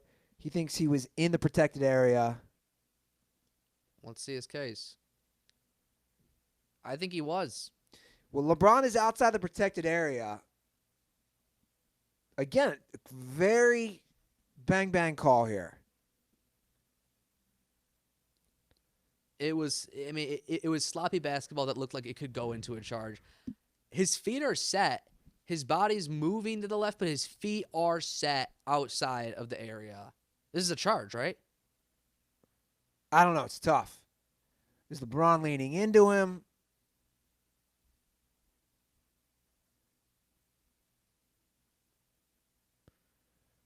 What do you see from that angle right there? The feet are set. He gets there at the last second, but his feet are there before he takes off. I'm good with either way. I'm good with this being a charge. I'm good with this being a block. The call on the court is block. So if it takes a while, it probably will be changed to a charge. It looks like LeBron not getting his way. Well, when LeBron loses a call, he's so dramatic. I mean, it's just like, dude, relax. Just relax. He expects to get every single call. Look at his facial reactions. It's so over-exaggerated. It's like O.J. Simpson in Naked Gun 33 and a third. which, by the way, we watched last night. I know Steve was asking about it earlier. If you haven't seen Naked Gun 33 and a third, what you need to do is you need to watch it. And I hadn't seen it in a minute. I mean, it's the Sharknado of its time. Oh, just a ridiculous movie. OJ's facial expressions, the whole movie, are so ridiculous. He just is going. And it's funny because they break the fourth wall about it, too. Like, they mention it. The characters mention it within the script of the movie. Like, they're not even hiding the fact that he looks ridiculous. Missed a big free throw there. Could have made it a 2-possession game. Yeah. Stays at 3-possession game. All right. We're under a minute 30. Lakers 107, Clippers 100. Is that right? 0 of 9 on field goals, Gavin? Is that the combined Morris brothers? Because they're both hot trash today. LeBron going ISO ball on one of the Morris brothers. Gets the foul. That's another call, though. See, this is what happens when you're LeBron and you're a whiner. Not only do you make great faces for memes and GIFs, you also get your calls later in the game. Well, let's see if this is a foul. I don't love it. Where's that hand on his back?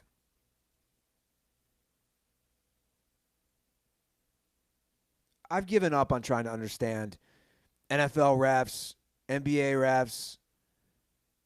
Who has the biggest impact on a game, you think, between those refs? Between umpires and the MLB, between refs and basketball, hockey? I think the NFL. I don't know enough about hockey. It's got to be the NFL. I mean, you have one bad pass interference call. It's 35 yards. Yeah. That changes the whole complexion. Not that basketball calls can't change because they can, but I just feel NFL is just – it's like a labyrinth. You could it's like a maze of just bad calls. Yeah. It's a great word, by the way, labyrinth. Paul George with a decent look. Short. And that should do it. 1 minute, 9 points. Start the bus, right? The Lakers have a 9-point lead. We're under 50 seconds to go in the game. They finally take one from their crosstown rival. The cell phones are out. Everybody's getting on the IG, the Snapchat. This home game for the Clippers definitely feels and looks like it's not a home game. A lot of Lakers fans here. And to be honest, this might put the icing on the cake for the Lakers to get that number 1 seed in the Western Conference. You know, we're coming down on around less than 20 games to go in the season. Lakers would really have to have a bad choke job those last 20 games to lose that number 1 seed. You know, we were critical of LeBron's play earlier in this game, but he really came in strong in the fourth quarter, closed this one out, finishes with 28, 9, and 7. Just a few rebounds and 1 assist away from another triple-double. But let's be honest, the real hero of this game is Alex Caruso. Oh, huge game for the Caruso. His cheering ability in the coming second out half. with no points, no rebounds, but that 1 assist on 7 minutes. Huge. That spark plug. My man, Caruso. This is just fun. I love the NBA on a Sunday. You know, football's done. The XFL has kind of disappeared in a way. You haven't heard much about it. But, you know, we got some Sunday Lakers-Clippers basketball. We set the over-under on 2.5 years for the XFL.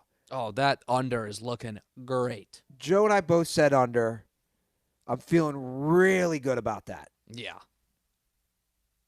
St. Louis seems to be the only city who's still turned for the XFL.